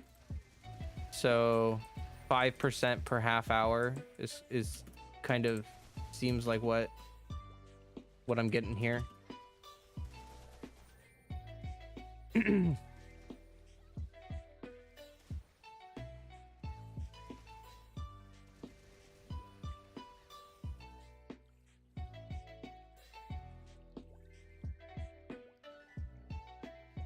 Oh, that was my last fever activation. Okay.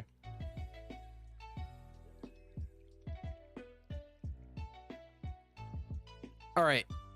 I'll be right back after I figure out why my cat smells so stinking bad.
I'm back.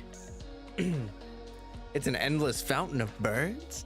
Yeah, my dragon boy keeps jumping up,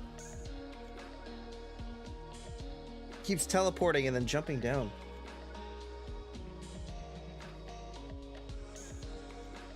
All right, so Freddy didn't cover up his poop all the way. Why it was stinky. And I wiped his butt and gave his butt a good wiping. All right. Okay, so let's try a different channel and see if we can get back to like 100% burning. Wait, that didn't work for some reason. What? Okay, that was weird.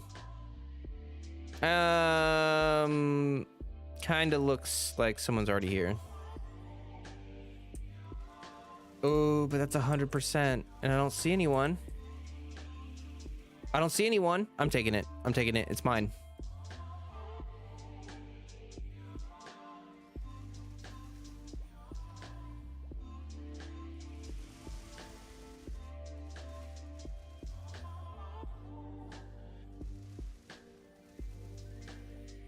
All right, so I'll activate my potions.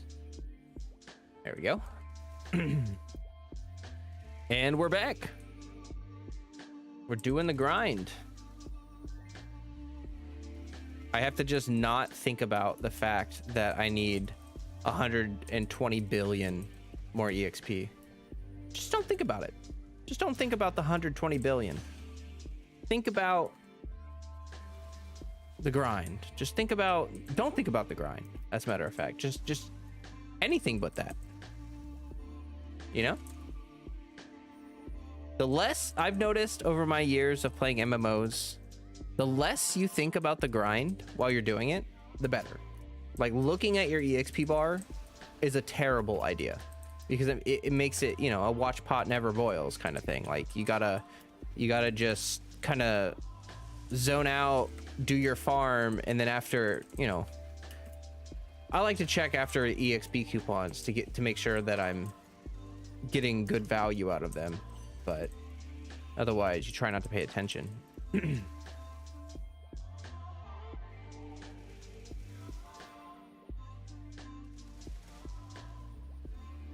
Oh.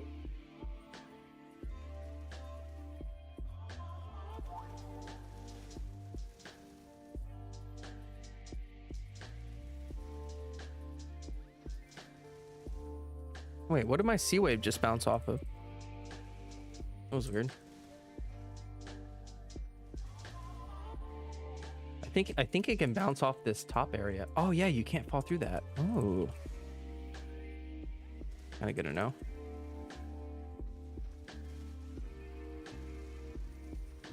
See, yeah, it bounced off right there.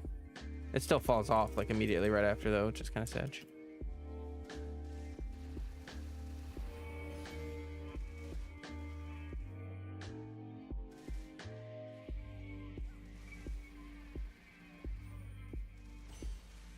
Definitely less painful to watch a T-point boil than watching a YouTuber.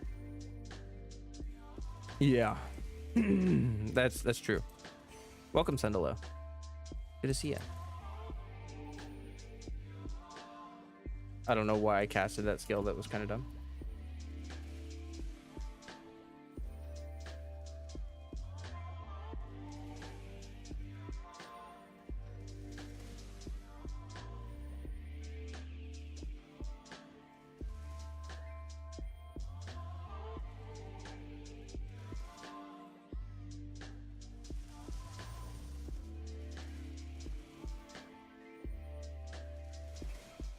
Like, especially now, because I'm getting EXP so slowly. Like, you just gotta not, just don't look. Oops. I decided to finally start Tales of Symphonia, but came by to ask for any tips before I do.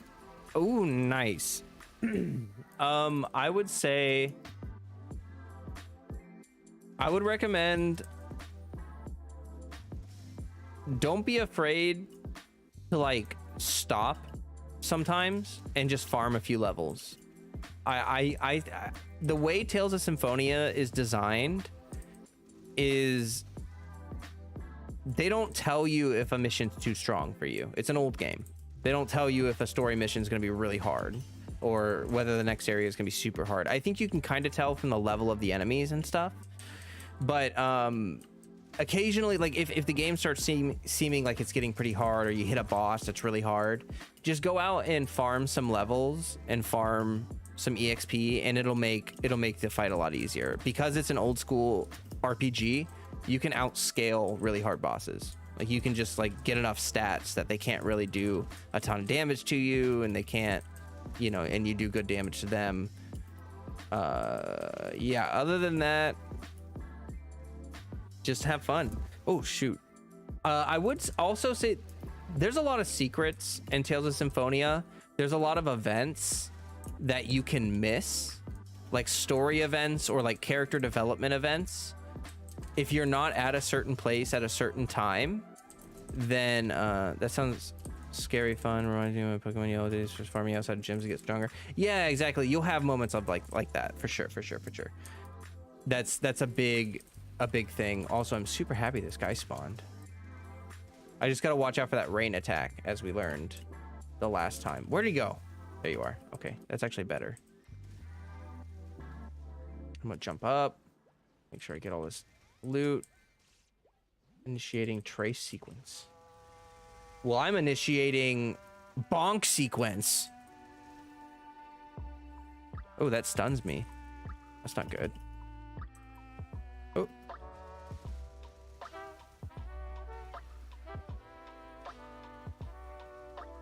Ow.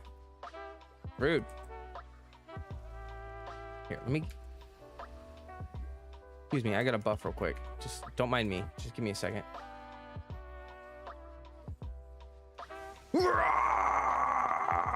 Oh no, jump. Okay. Real-time random events. I'm gonna have to keep my eyes. Oh, so it's like I don't want to spoil anything because I'd have to give you a specific example to tell you to like really get you to understand. But like sometimes like there are events that happen in the world that you don't have to be present for, is what I mean. So like there are certain there's certain character development events that you can just completely miss. They unlock like titles and outfits for the characters and stuff like that. I won't say anything more. Just it's really worthwhile to go around and talk to people like NPCs and the skit events that, oh man, there's a lot. It's just such a good game. Keep your eyes peeled for the skits that happen on the open world. I think they direct you to them, so you should get like a, yeah, I don't want to say, I don't know. It's such a good game. Tales of Symphonia is just one of those games that I'll never, it'll never be a bad game, no matter how old it is.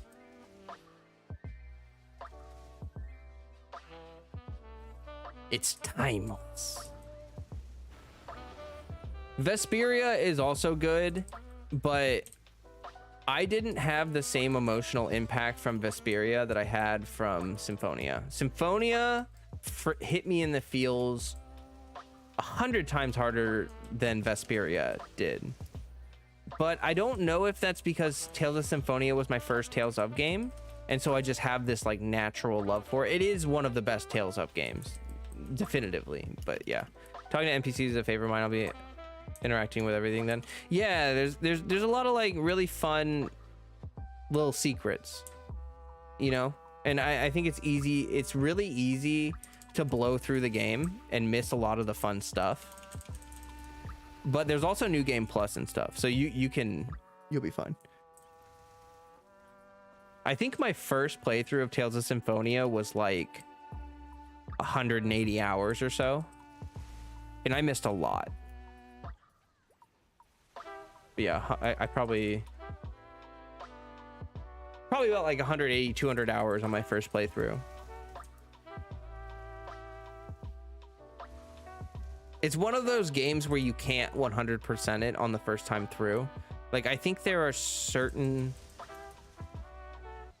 choice. Oh yeah, there's a certain, I remember, there's a choice that you make in the story depending on which character you have the most like you build relationships with your party members, with the main character. And so depending on who likes you the most will change an aspect of the story and unlocks, I think, a title and I think an outfit. But if you want to 100% the game, you have to do a playthrough. You have to do a playthrough to get every single character. Like, you have to do one playthrough for each character is what I'm saying. If you want to 100% it, which is just, it's a lot. It's a lot. It's so much. My brother did that. I don't think I would. I don't think I could do that, despite how much I love the game. Yeah, it's really long. It has an incredibly long story. It's funny because it does a really good job of hitting you with the plot twists in moments and in ways you don't expect. It's really good. It's really good. Like, when I first played it, I thought I hit the end of the game within 20 hours. I thought I was like 20 hours in. I'm like, oh, I'm at the end of the game. No. No. No. Like Okami does that. If you guys have ever played Okami, you get to this point where you're like, for some reason you feel like you're at the end of the game, like really early on, and you're like, what? And then the whole game opens up after that, and you're like, oh shoot. Pretty smart sounding way to design a replayable game. Yeah. Although that one aspect of it, though, to get 100% completion, having to do an entire playthrough just for, it's basically like one cutscene difference, you know, each time, depending on the character that you have the closest relationship to, which is fine. It's fine. But yeah, I'm glad I'm not one of those hardcore completionists. You thought it was over? Yeah, get ready for insert new arc here. Exactly. And the characters are very memorable too. Like, probably the best thing about the Tales of series, in my opinion, is the character writing and the character development. In every Tales of game, your party members are not just, you know, action figures, you know, like they have like really complex backstories, and you watch the character's development throughout the character's story and the main story. And it's just really impressive. It's just very impressive that they make a party play game based so much around the individual characters' relationships. And that's what makes the game special. Like, Tales of, yeah, like they have fun combat. They have like some other cool systems that are fun and stuff. Like, but they're really, if their character writing, character development, and like the skit system, if all of that stuff was removed, it'd be incredibly generic. It's the story, it's the character writing. That's what makes it special. You'll have characters after you beat that game where you're like, wow, I can't believe this character is so, like, you're so sympathetic towards them or stuff. Something. It kind of reminds me, it actually does kind of remind me of like gacha characters, you know, like the focus is put on characters in the gacha system. Like, so for Genshin, you have these characters with like deep backstories, well-written character personalities, and even some written in character development for like their personal character stories. That's very similar to how I think Bandai Namco approaches their party members in Tales of games. It's like these characters have to be important and unique and well developed.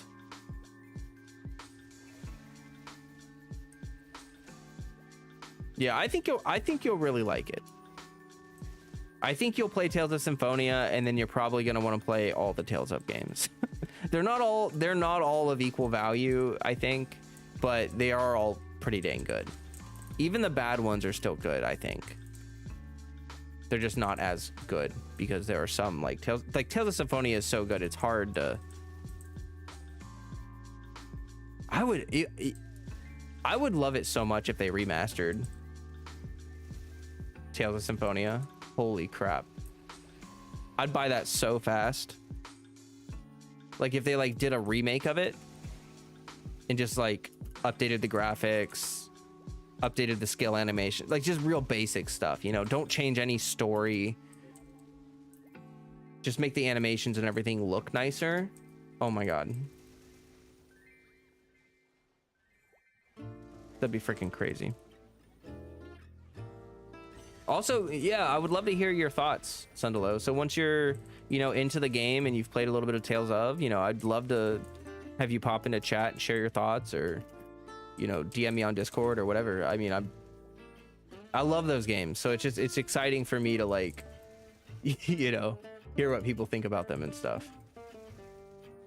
Remasters and remakes do seem pretty popular nowadays, so maybe that'll happen. You know, that's a good point. Like, I think that's a good, I think that's a good direction for Tales of right now. Like, okay, the past couple Tales of games have started to feel a little bit overdone. Like they're trying to top themselves over and over, and I don't think they need to. Like they've already put out such amazing games. I think they've gotten a little too I think their focus has shifted a little bit over the years. Not that the new Tales of games are bad or anything. It's just that like the combat systems tend to get a little more complicated, and in some of them have a lot of like a little too much going on in terms of combat and upgrade systems. Making a bunch of screens, will share live in the nice. I just think that like if they went and they remade Tales of Symphonia, if they did that, it would maybe take them back to their roots. You know, I mean, and that's funny to say because Tales of Symphonia is not their roots. Like Tales of Symphonia is far from the first Tales of game. There are Tales of games that are non 3D, like they're like isometric, top down kind of experiences, which I've or like side scrolling, and I've played them. Like the combat is side scrolling, but the like kind of like this, except, you know, different, but the exploration is like isometric, and even the old ones are pretty good too. I think that's why they did such a heavy focus on story writing and character writing, is because back in the day, like old games never, you know, could impress you with, you know, the combat could be entertaining a little bit and the gameplay could be okay, but like they just couldn't get to the level of gameplay satisfaction that we can get to nowadays with like how advanced things have gotten. And so they were like, heck, let's just write a good story, you know? Text definitely makes less space and memory than graphic or music. Yes, exactly.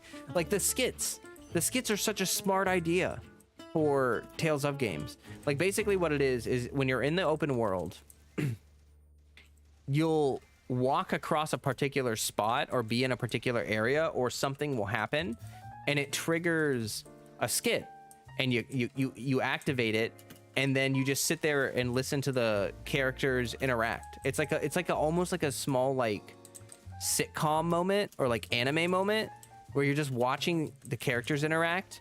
But what they do is instead of fully animating it and doing all this crazy work, they voice it, but they don't do animations. They make like character cards. So you're watching the character cards, and they like they have like different facial expressions and stuff for when the characters are mad or happy or whatever. But it saves so much room on assets so that they can have like hundreds of them. Like I don't know how many skits there are in each of the Tales of games, but I would imagine that it nears the thousands, if not is in the thousands, you know? It's like a visual novel. Yeah.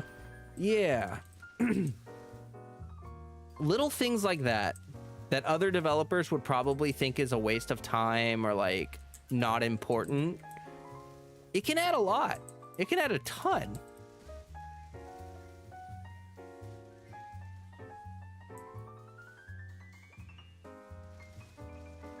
I wonder who your favorite character is going to be.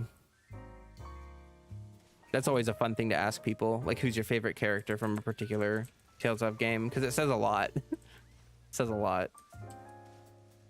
There's a lot of really good characters, too, in Tales of Symphonia. Uh,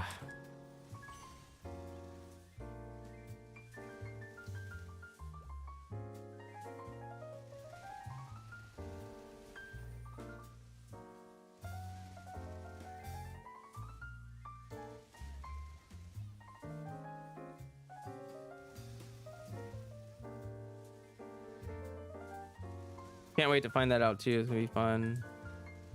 Outing yourself with your favorite character. Yeah.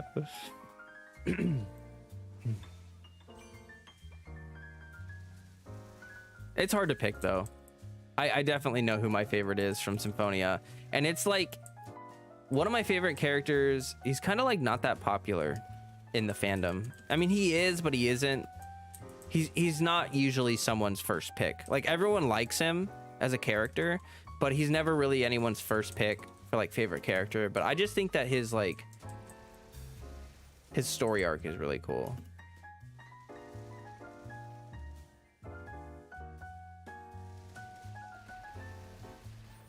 But I won't spoil it.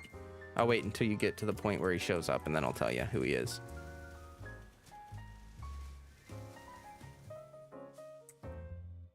Grab the stuffs.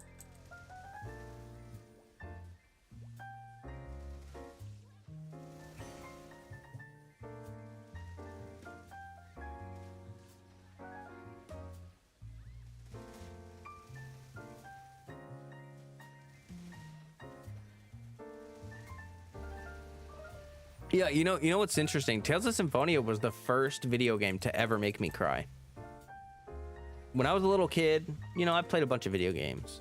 None of them, I did not realize that video games could have such a profound emotional effect on you until I played Tales of Symphonia. When I played that when I was a little kid, I cried. And I was like, holy crap, video games can make you cry?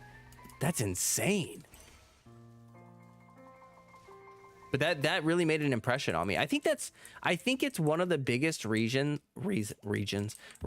why I love a good written story and well-developed characters, is because like that made a pretty big impression on me when I was little. You know what I mean? Like when I played a video game and it emotionally affected me like that, it reminded me of reading a book. Like when you read a book, you get emotionally attached to the characters and the events, and you have a lot of emotional reactions to what's going on. In a lot of video games, I would say older video games, that's not the case. You're playing Super Smash Bros or something, like it's just kind of menial task stuff. Like you're just playing Super Monkey Ball. You're not there for the tears. But yeah, it made me realize that games could be deeper than Super Monkey Ball. You actually cried reading a book about cats? Oh, many books have made me cry. Many books have made me cry over the years. It's just that like video games, up until I played Tales of Symphonia, I just had never experienced something so well written like that. I was legit bawling in front of my concerned fam. Yes, it was Yellowfang. Oh. You know what? Okay. You know what books made me cry a lot when I was a little kid? The Redwall books. The Redwall. Anyone else ever read those books are like way depressing, like way violent for kids. If you go back and read them. I read Redwall. Yeah, those. When I think back about it, I'm like, holy crap, the amount of violence that they were able to allow because it was like animals is a little bit it's just a little bit screwed up. Yeah, Redwall made me cry a lot. That was very, very depressing.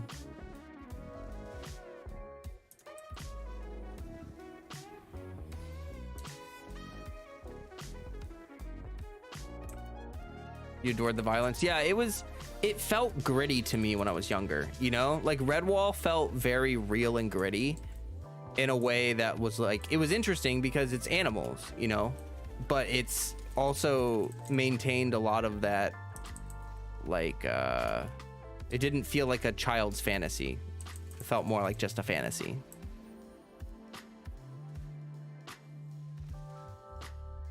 I wonder what those books would be like reading them as an adult. You know what I mean? Like, I wonder if they would still be good, or if as an adult they would maybe be a little different. I don't know. Because they are written for a younger age group, right? Like young adults, or like young, I don't know, 10 to 15 year olds, maybe 8 to 15 year old. I can't even, I don't know.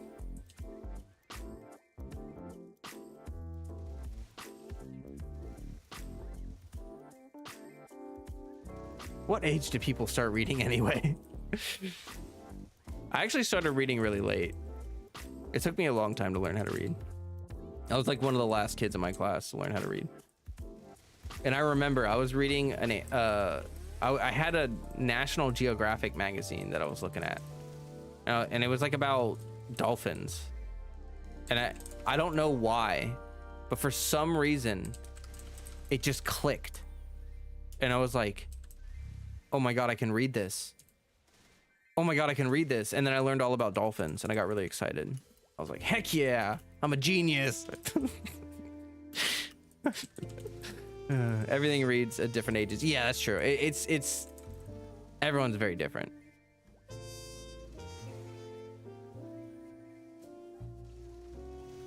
Redwall was my gateway into the dark animal fantasy stories like Tales of Despero and the Secret Kingdom.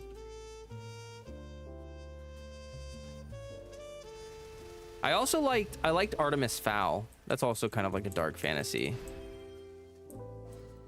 When I was younger, I liked that. I didn't like Artemis, but you're not supposed to, right? Like, you're supposed to not like him in ways.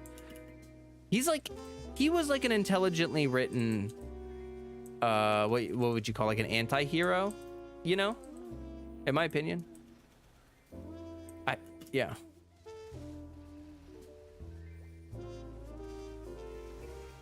Yeah, Artemis Fowl books were good. And my absolute favorite fantasy is Aragon. I think I've mentioned this before, but like Aragon is my all-time favorite fantasy. I know that's a little different than the dark animal, like the animal fantasy things, but freaking love it. It's been so long I have to put aside time to reread my old books. Whew. That's something that I'd always want to do, but I don't know if I could. I don't know if I'll be able to find the time, fortunately. Maybe like audiobook.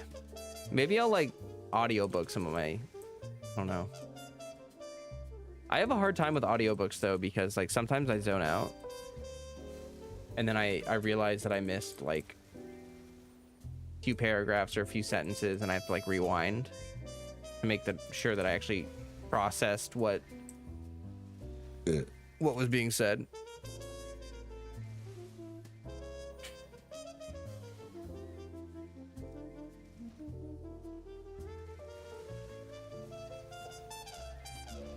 So I tend to prefer actually reading. Never tried an audiobook before, but I would definitely zone out. Yeah, I find it hard. I think my favorite is the Recluse series by L.E. Modesitt. Based on order and count. Huh.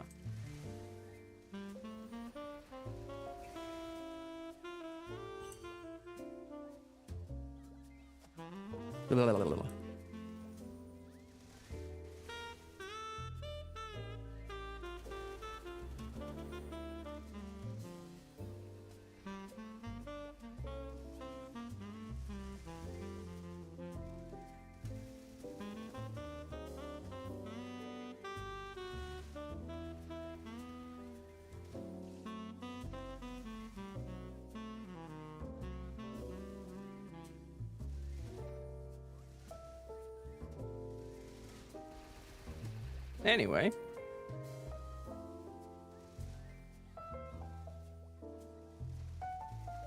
One more minute on...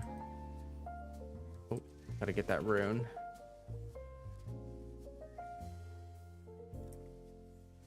Oh, I messed up.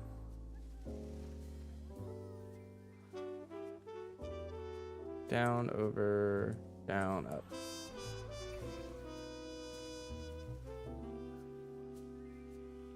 Oh, I lost my combo too. Satch.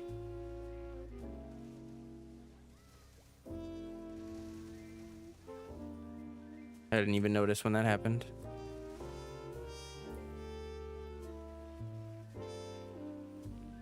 Fighting cat dog if they were space slugs. Yeah, you know, they do have a very similar vibe to cat dog. That was such a weird show. Like what? Like what kind of drugs you gotta be on to come up with that show? Like seriously, let's be honest.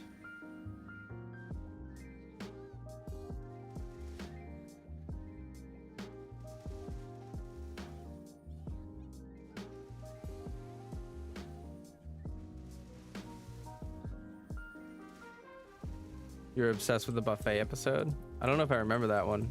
Off the top of my head, the only episode of Cat Dog that I remember is the one where they find out that whatever they're doing has an effect on the other's teeth.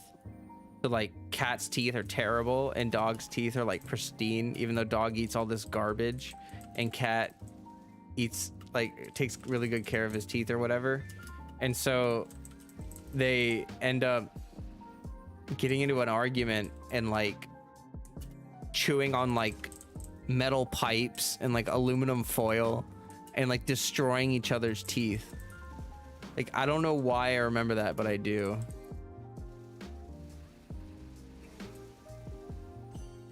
Maybe because it was creepy. It's kind of freaking weird. Not gonna lie.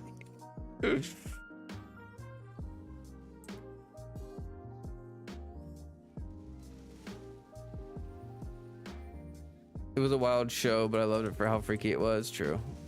Like Courage. Mutually assured tooth destruction. Exactly.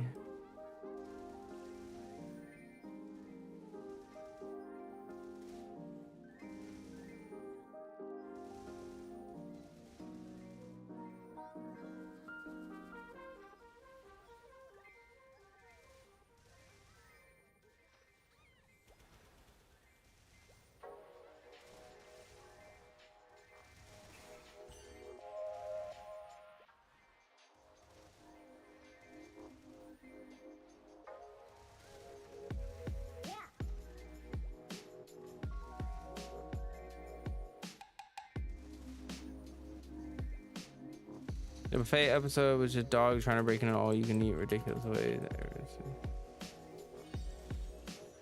Oh, okay. This is my map. Oh. They changed channels. See how nice that is? I didn't have to argue with him. I didn't have to be like, GTFO, just my map. Boop. He took the hint. And the fact that everything was dying.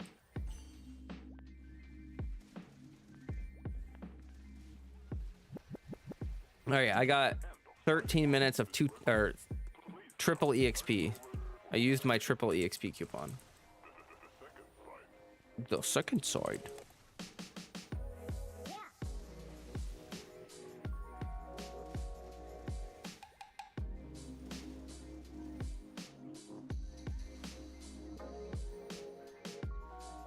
I have realized the immensity of the task at hand, and I'm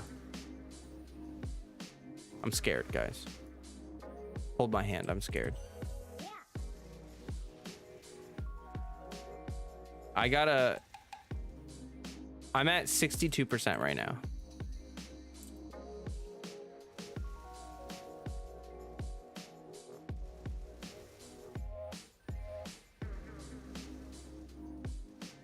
Believe in me.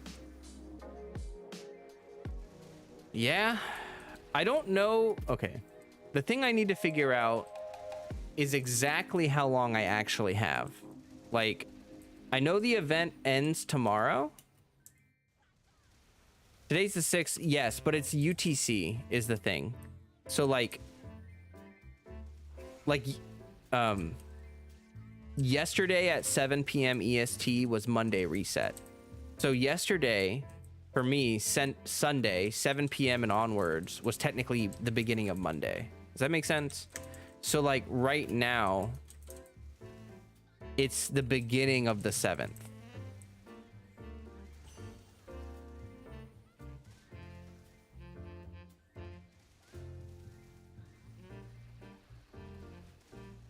Yeah, so I don't know when the event actually goes down. Like I'm not sure. No! You fool!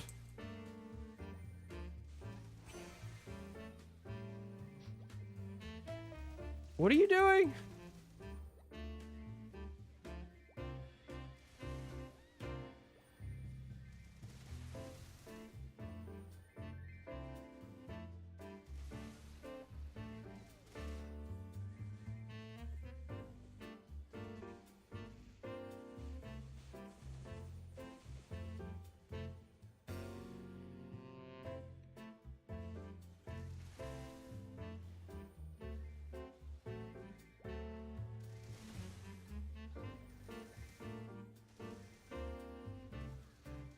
I was just like, excuse me.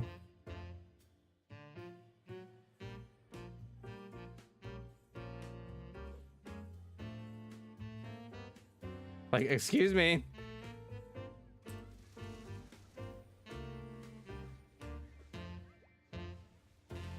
Go somewhere else.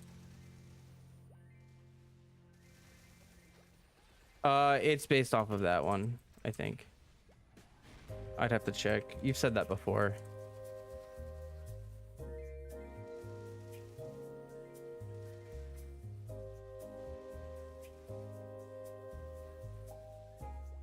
Dude.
Hey, they left. After I called him rude. I think he went to a portal, though, is the thing. I think he went into one of the training portals.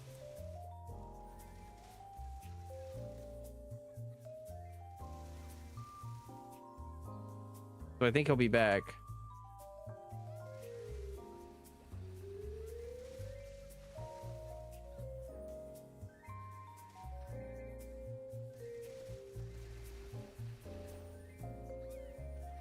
We'll see if he comes back. If he comes back and he just won't leave, then I'll probably just have to find a new map. Because I'm not going to just like sit here and fight with... It's not good to share a map with folks while grinding now. It's a bit of a shame. Well, it's never good. Been good. It's never been good. It's always bad to share a map. Because they're stealing your kills. So you're literally just getting less EXP.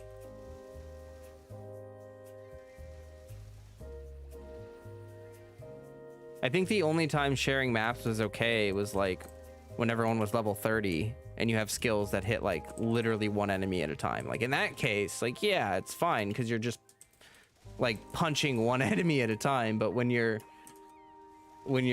clearing whole maps with a single skill, you know, They used to spawn faster when there were more players on the map. I think that might have been the case.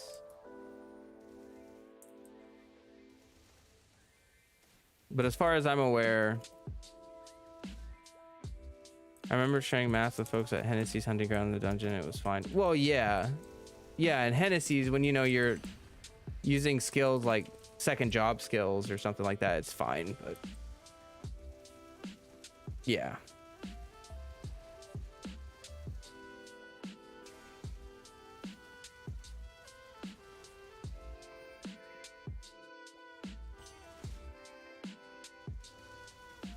Okay, I don't think that person's coming back, thankfully. So I think we kept our burning map.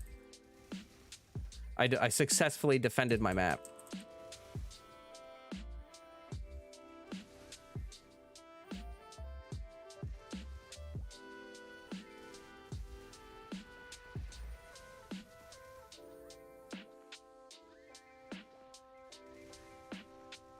Okay, I've got 5 minutes left on my triple EXP booster. And then I'm going to activate a double EXP booster.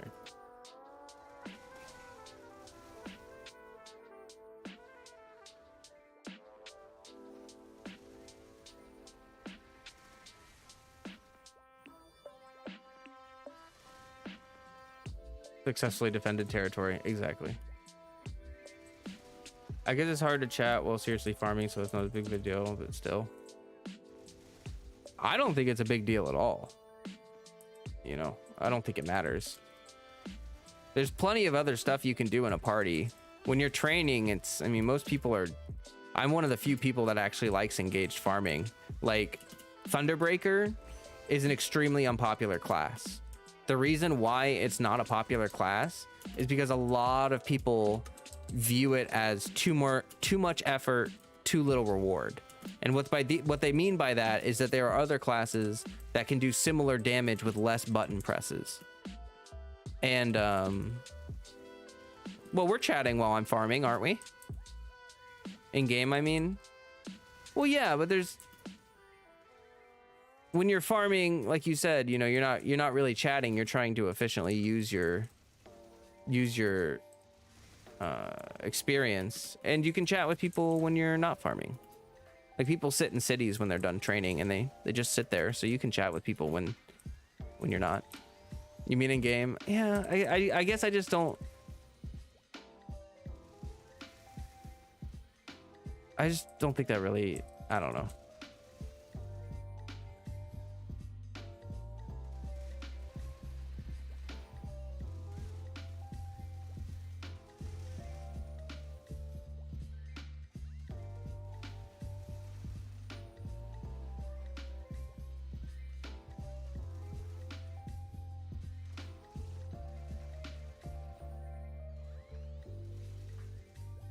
You for one find chatting while fighting a thrill? I just don't. I get stressed out if I'm trying to like farm and chat with someone at the same time, because I feel like I need to be moving, I need to be grooving. You know what I mean? At least in Genshin. It's just hard to fight and type. You know, you got to stop. I mean, if you're fighting, you're just not fighting if you're typing. It improves your typing speed at the cost of your spelling. Yeah, it's a +1 to speed, but a -2 to accuracy.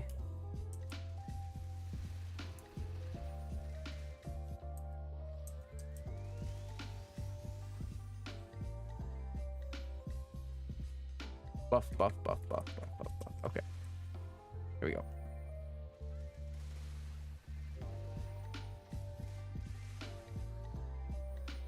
A dark gargoyle has emerged.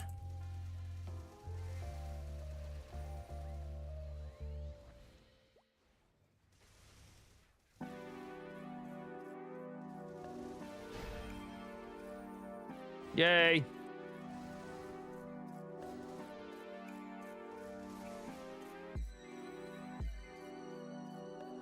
But I would imagine that a lot of people are farming right now. Like, I would imagine that a lot of people are trying to push, like, that last push before the Hyperburn event ends. I need to ask 4K, what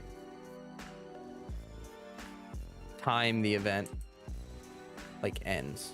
Like how many hours do I have to farm? That's what I need to know, because like, let's be honest, I could just farm literally until I hit the next level, but that's gonna take a while.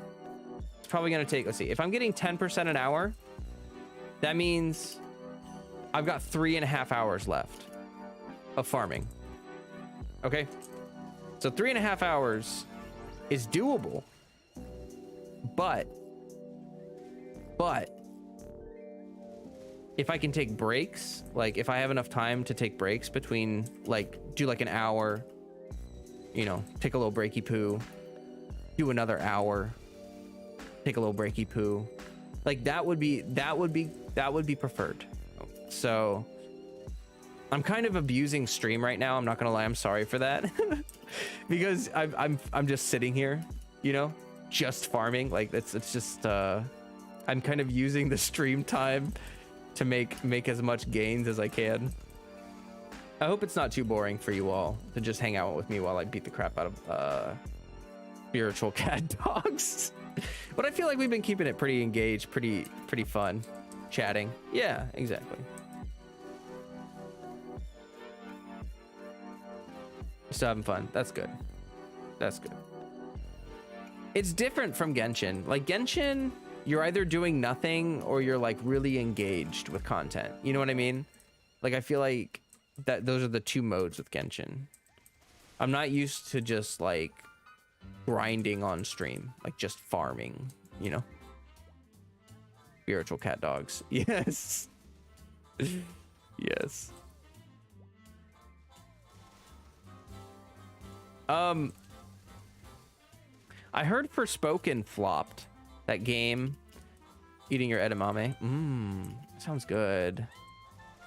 Ooh, we're down to 70% here. It might be time to start looking for another channel with better burning. If I see that wind archer, should I just start killing all of his enemies? No, I'm kidding. I'm not gonna do that. Enjoying some tea. That sounds nice. I'm starting to get pretty hungry. I may have to eat soon. Ah! The only grinding Genshin has is maybe the Abyss or Domains, but if you need a particular mob drop. Yeah. Like if you need a particular mob drop or like, you know, like a resource, like mint or like, you know, like ascension materials, that can be considered farming grinding. But yeah, no, you're definitely right.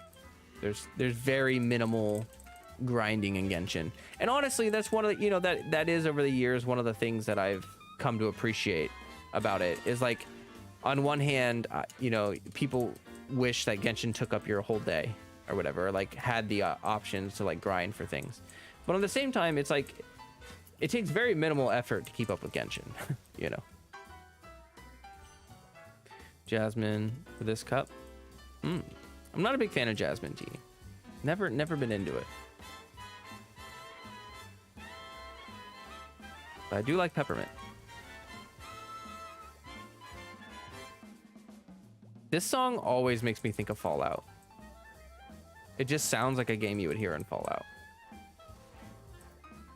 Crawl out through the fallout, baby.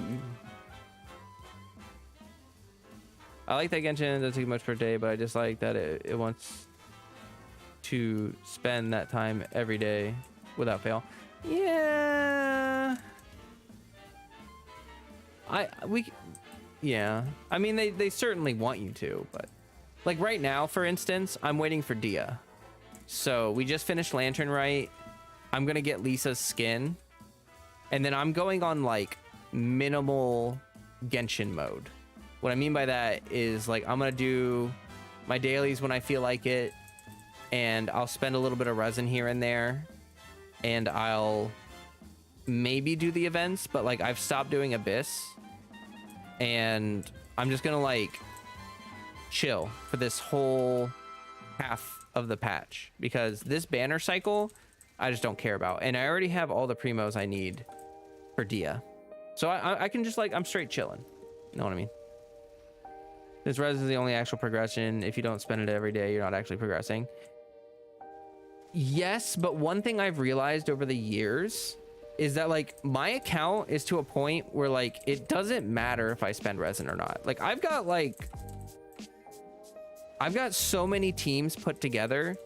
I could just stop spending resin forever and I would have teams that are strong enough to beat the game forever, assuming that they don't ever add any further progression systems. So in that case, I'm actually done. I've actually beaten Genshin in the sense that I never need to spend resin ever again. I'm done progressing. But there's always the optional progression of like, I want to build more characters, I want to build more teams, because that's the spice of life. You know what I mean? Like that's what makes it exciting. But I think that that's actually a really good spot to be in. Now, I will admit, it does take a long time to get there. Like it took me, I think I probably spent 8 months just spending resin on weapons, like just upgrading weapons, like 8 months of farming ore and doing all that stuff to get to a point where I'm done doing it. You know what I mean? But there is an end of the road. Like there's a point where it just becomes way less important. I do understand what you mean though. Like probably your first year of Genshin, if you skip a day of resin, it really does slow you down. It really does. Until you have 2 fully geared teams that can regularly tackle Abyss, you are really hurting your progression by not spending resin.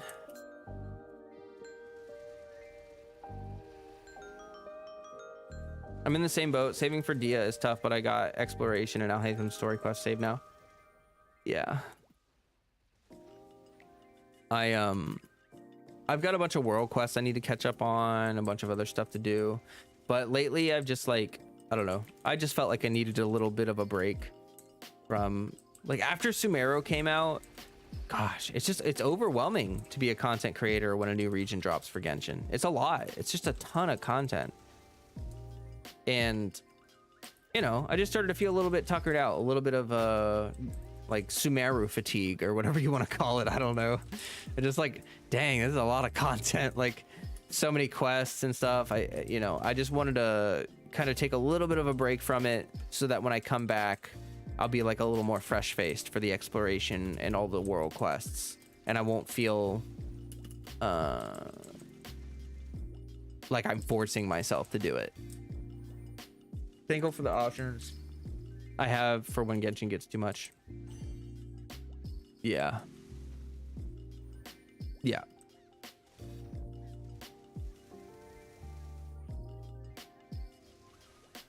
Like for instance, MapleStory, if you're not able to put the time in to grind and to do dailies and stuff, like I don't know. I think MapleStory is one of those games that's best enjoyed if you do play it every day for like at least an hour. I would say is like you can get a lot of stuff done in an hour, right?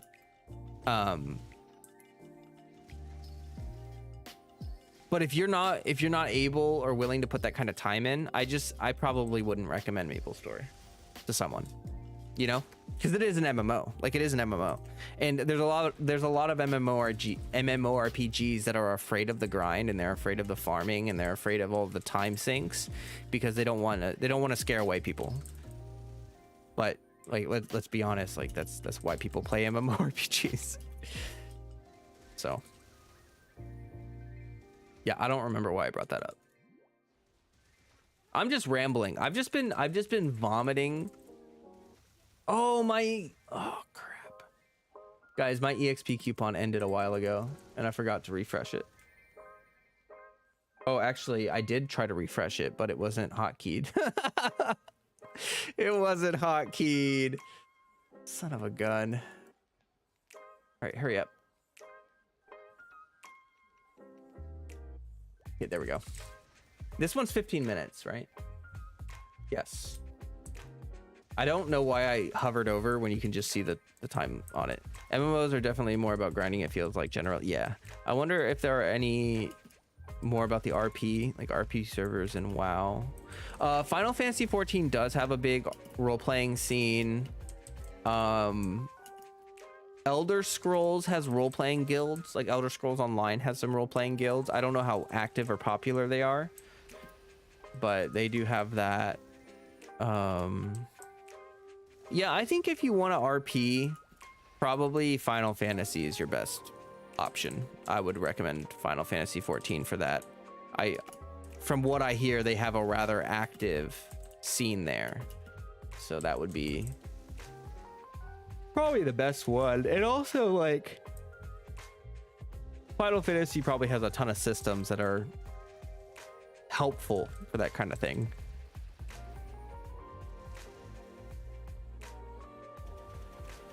Like, I don't know if you could really RP in Maple. You know what I mean? Like, most I've heard, RP would be Roblox and GTA. Yeah, Roblox has some of that. GTA Online has some pretty impressive RP community stuff. Oh boy. Gmod. Throwback to Gmod. I'm getting hungry. Ah! I fell off the map.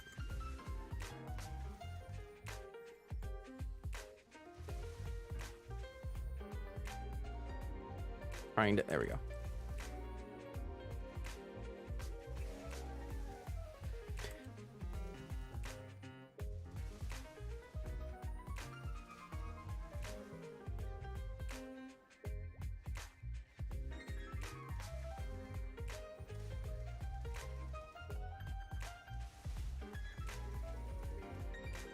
My rice is done and my salmon is probably defrosted, so I can make dinner anytime. Nice.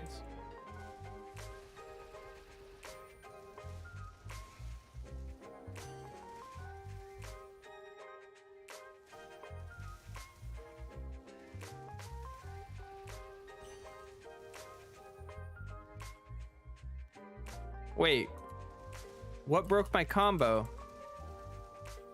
My combo's gone for some reason. It's back to like 160.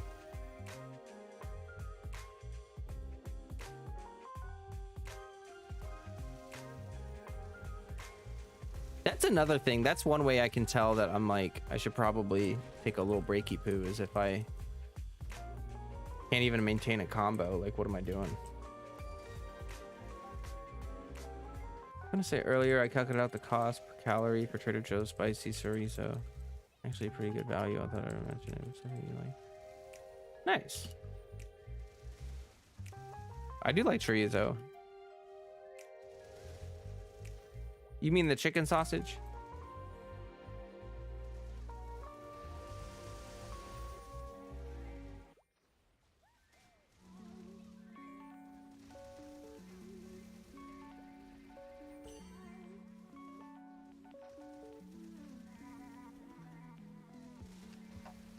Oh, it's vegetarian. Is it made out of soy though? Because I don't eat soy or soy byproducts. They're bad for your hormonal system.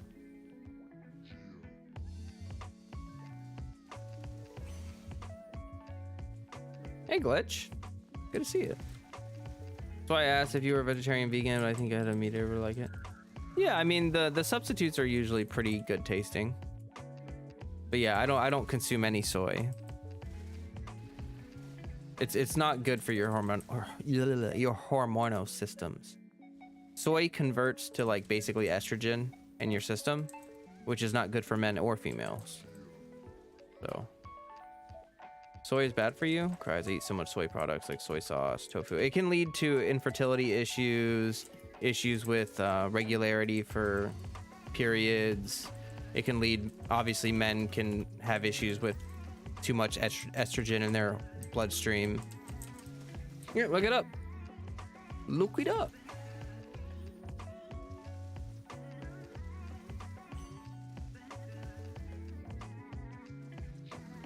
Like, if you're eating a small amount of soy in moderation, it probably won't have a negative effect on you. But if you're like a vegetarian and your main replacement for meat is soy, then it'll likely lead to long-term health consequences.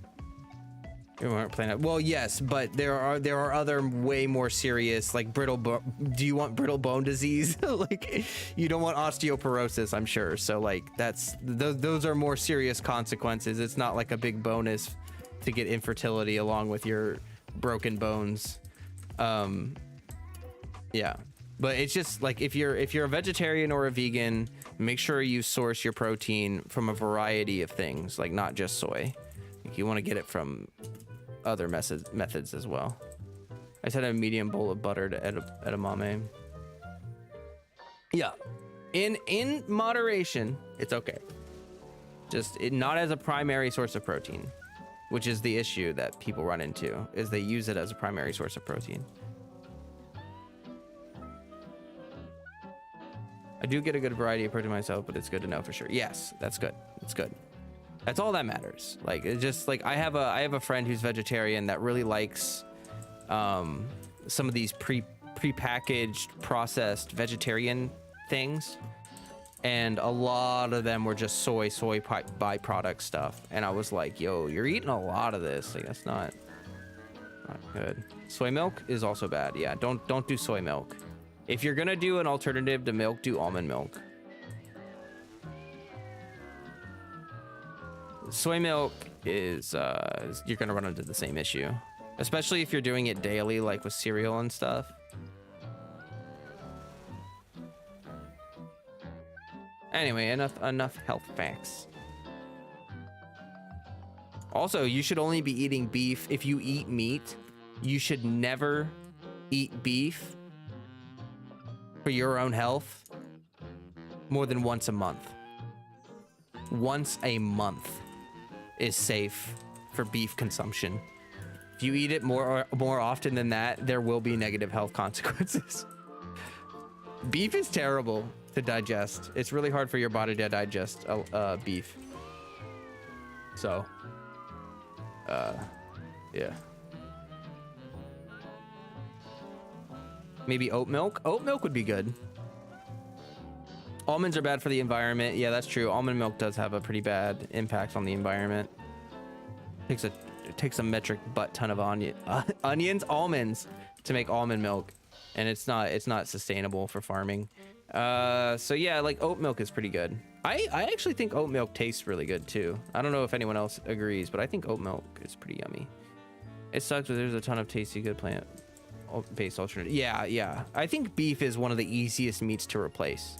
I mean, like, literally just season some ground turkey. Like, I don't know. I like turkey better than beef, you know? Like, whenever I'm making like a burger, or like I'm making tacos, or I'm making anything, I much prefer to have ground turkey over ground beef. I think that, like, when you're cooking beef, it smells yucky. I think it's slimier. It's like the fat and all the grossness. I just don't like it.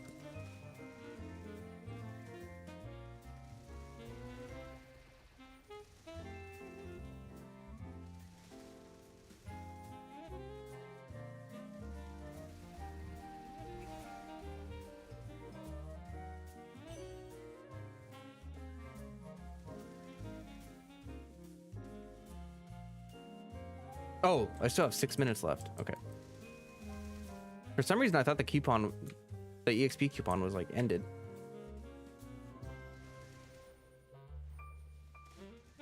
I've never liked beef myself because I don't eat meat. Yeah, I think beef is just, ugh. I don't know. Something about the smell really gets me. Like, especially raw beef. Ugh. I had a moment when I was cooking, hey, I never played this game. Oh. Yeah, if you've never played this game before, this is MapleStory. This is an MMORPG. It's been out for almost 20 years. And I decided, like, I played it when I was a kid, when it was a browser game. And I decided, like, hey, I'm going to jump in and see how it is nowadays. I was very pleasantly surprised to see that the game has, you know, progressed. It's grown. It's got more content. It's got more classes, more bosses. Basically, if you like an extremely grindy, long-term progression game, this is it. There's tons of stuff to do. tons of progression systems to work with, like layered progression systems too, where it's not like you can choose in what order you want to tackle things. And friendly community. I've noticed that a lot of MMORPGs nowadays have a lack of friendly people, but I've seen quite a few friendly people here in MapleStory.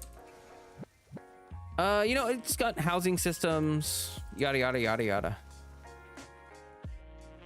It's a very standard MMO. Like it's not big and fancy, but I think that's part of why it's good, is because they've stuck with the solid foundations of what makes MMOs good, and they haven't tried to do anything insane that's just like, you know, removes it from being a good MMO. Pork was my biggest enemy because it had more fat than meat. Yeah, I'm not a big pork fan either. Like, I've never really liked like breakfast sausage and stuff, you know, how people eat that a lot. I've never liked it. I always thought it was kind of icky. Turkey sausage though, like, I like poultry, just not a big beef and pork fan.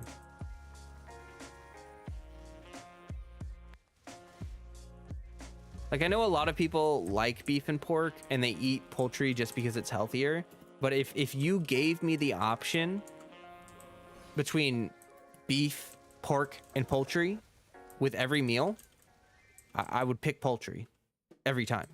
I would pick turkey or chicken every time. And not because of a health thing, but because I just think it tastes better. I think it's more satisfying. I think it's more fulfilling. I think it's just better.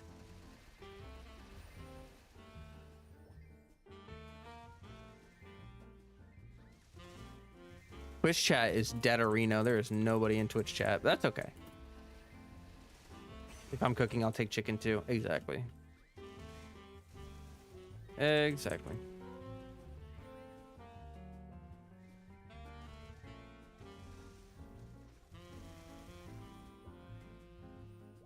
I will say though, if you're like anemic or something, sometimes a little bit of red meat can be nice if you have like issues with iron. But there's actually better ways to get iron than red meat. Like, you can get more iron from veggies, so you might as well just not screw with the red meat.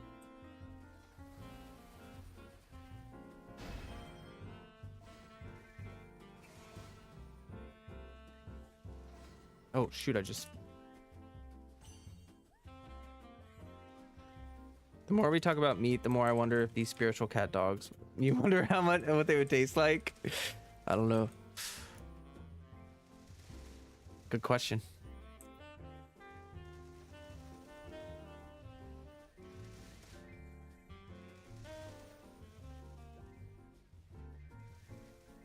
Okay, I've got one more minute on my EXP coupon. Everything tastes better with someone though. You mean everything tastes better if someone else cooks it? Because I agree with that for sure. Whenever someone else prepares a meal, your diet is lacking fiber. Oh no, you got to get that fiber. And I think a lot of people lack fiber, and they also lack healthy gut ecosystems. Like, yogurt is incredibly good for you. Eating a cup of yogurt every day can make an absurd amount of difference to your digestive system. Like, you know, and not even every day. Like, it doesn't even have to be every day, but generally speaking, you know, like regularly eating yogurt, it's very good for your digestive system. When people eat a lot of grease and fats and all sorts of other nonsense, that is a good way to harbor yucky, nasty bacteria in your gut and to kill off all of the helpful bacteria that's good for digestion. So like eating a bunch of fast food and stuff, it's really, really, really bad for the ecosystem inside your gut. And it's much better to, you know, take care of it. You got to have fiber to flush the bad things out, and you have to have yogurt and other sources of like probiotics and stuff to repopulate with good bacteria. Do I like yogurt sour or sweet? Ooh, I like sweet yogurt more. If it's too tart, it just like, I like a little bit of tart, you know, but if it's too tart, it's just hard to eat. I really like my yogurt with like some like graham crackers, honey, like nice sweet treats like that you can throw in it that helps balance out the tart, you know. That's what I like.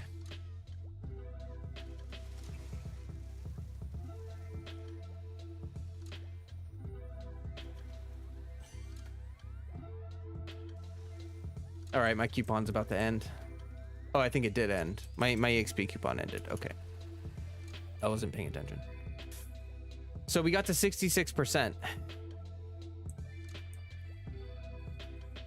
Let's call it on the training for now. Ugh.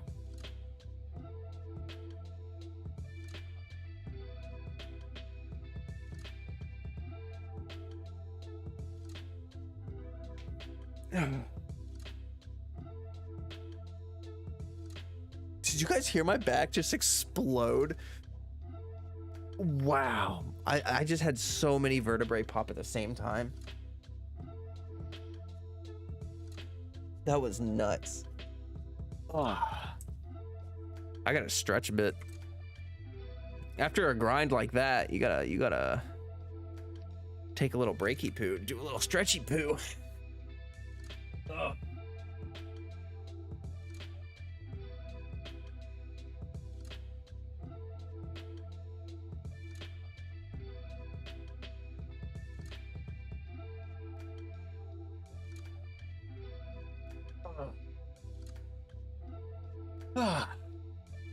Oh.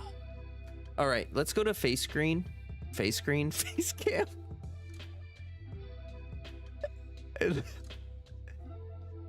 Okay. I haven't seen okay, the Discord. Okay. I'm gonna have to figure out how much longer oh my gosh. By the way, I made like a lot of mesos. I can't remember exactly how many I had, but I was really low on mesos and I'm back up to 20 mil. So that's good.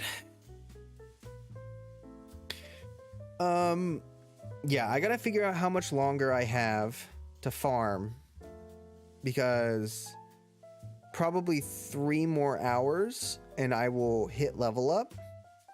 And if I do that in hour chunks, like if I do it an hour at a time, that's totally doable. But I want to have little breaks between. Let me see if I can figure it out on my own. Let me see if I can. Gotta take advantage of all the perks. Exactly. Actually, you know what's crazy is I don't think that I did my event stuff today. Oh my gosh, I did not. Give me a sec. So if I go to the Hyper Ignition Festival, I'm gonna be able to get myself some free EXP. Yes, I haven't done it yet. Oh, thank God. Also, I need to open up my flame alphabet boxes and see if I get an H. Or, well, I don't have any flame boxes, but I have regular boxes, and what you can do is you can take the regular alphabet boxes, use all of them, and then trade in on the letters. And I did figure out that you can get high rarity letters by exchanging. It's just very uncommon. I got an L. When I exchanged a bunch of letters, like 50 letters, and I got an L. Like, you might as well just give me an F and call it a day. Like, all right. There's a sign. I don't know. Anyway,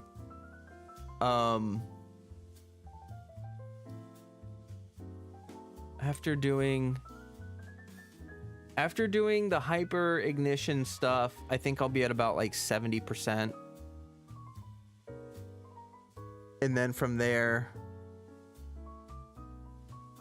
it's just gonna be farming.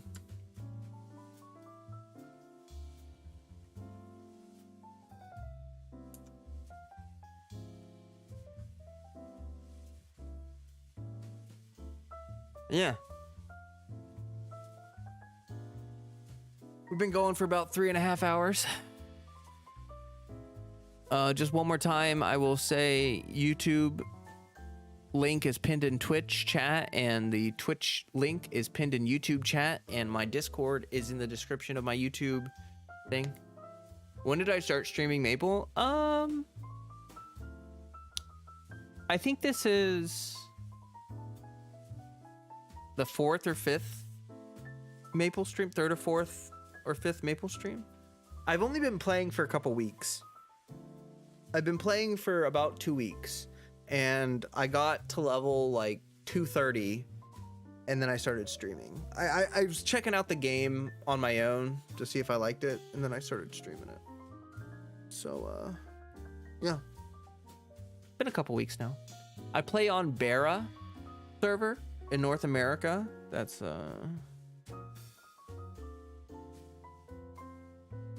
What else did I start playing then?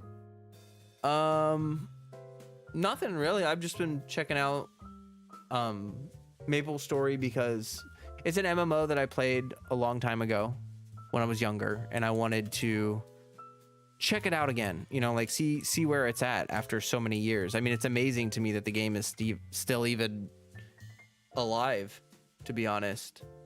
So yeah. You haven't been here in a long time. Oh, okay. Well, basically the only thing that's changed is I've decided to branch out into variety content. So like I was doing only Genshin, and I love Genshin and I love making content, but focusing only on one game is just not realistic for me. And it's also not accurate for how I approach gaming. Like I still play Genshin. I'm still playing Genshin. It's just that like I play a lot of games, you know? And I wanted to show you guys a more accurate representation of like my gaming interests, you know? Like I want to show you guys all the games that I play, or as many as I can, at least. That's the goal. So yeah, I've just been transitioning into doing variety content. I started doing some Let's Plays. So like I started a Cyberpunk Let's Play, which I'm going to be continuing soon. And streaming MapleStory. I made a video on MapleStory. I'm probably gonna make some more and see how they do. The first one actually did pretty well for the algorithm, which was nice. So yeah, it's good to see you. That's what I always wanted. Being stuck to one game is unfair to other games. Yeah, exactly. That's what I'm saying. Is it like, and that's one of the good things about Genshin, and we were talking about this earlier, is that like Genshin doesn't take a butt load of time. Like you can play Genshin and also play MapleStory or also play other games, and that's like really nice. You know, it saves you from, I think like for instance, some games are so grindy and so time consuming that they want you to be the only game that, you know, they want you to play that one game and only that game. But I don't think that's healthy. You know, like no game can satisfy, if you're gaming a lot, then no one game is ever going to satisfy all of your gaming urges or whatever. Like I was playing Dying Light last night. Dying Light is so diametrically opposed to what MapleStory is. MapleStory is an extremely chill, grindy, cute, 2D side-scrolling MMORPG. And Dying Light is a 3D parkour zombie survival game, which is hardcore and stressful. It's like very stressful. They're so different, and I play them for different reasons. I play them for a different experience. And so I think that that's good. I think that like playing Dying Light in a way makes me want to play MapleStory more, because like when you're scratching one itch, you're not scratching the other. You know what I mean? So that's the variety is the spice of life, folks. yeah, so it's been nice. I've been moving to variety content, and it has been nice. It's been a little bit overwhelming though, because it's like I can make content on whatever I want, which is a little bit like, whoa, what do I do? But yeah, I've got a regular stream schedule now. Sunday, Monday, Wednesday, Thursday is my stream schedule. And yeah. I also like to see streamers suffering. Will you play FromSoft games someday? I play Elden Ring. Streaming it is not great because like Elden Ring lags a lot when you stream. Like you get a lot of frame drops and stuff, which is, you know, frustrating. But yeah, I do love From Software games though, for sure. I might make some like content on it in the future. Like maybe I'll make some discussion videos or something. Sundalo says it'll be nice to catch the next ones. I'll try to be here now that I'm not so bedridden. That's fine. I'm glad that you're feeling better. It's good to see you back for sure. Happy to see you for sure. A laggy Elden Ring is a part of the challenge. You could say that. You could certainly say that. I think it's one of those games that like I need, if I want to upgrade my streaming setup, what I have to do is get a second PC, and that second PC would be like my streaming, like it would stream and record and do all of that, but my main PC would just be playing the games. Like that's what I would have to do if I wanted to stream Elden Ring without the lag, which is a lot. My hair is like all weird. It's being funky. I'm messing with it. It's just like this one little string right here like won't lay flat with the rest of them. It's like sticking out above the rest in a weird way, and it's bugging me.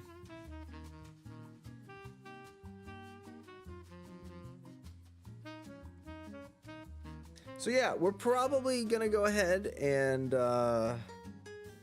you know, start wrapping up here. Unfortunately, it's getting a little bit late for me, and it's been about 3.5 hours, and I think that I'm getting pretty hungry, so I'd like to go eat something. And after I eat something, I'll probably return to grinding. I'll probably farm some more, and hopefully tonight hit 241. Yes. All right. And as always, everybody, stay healthy, stay hydrated. Peace. Goodbye. I will see you on Wednesday.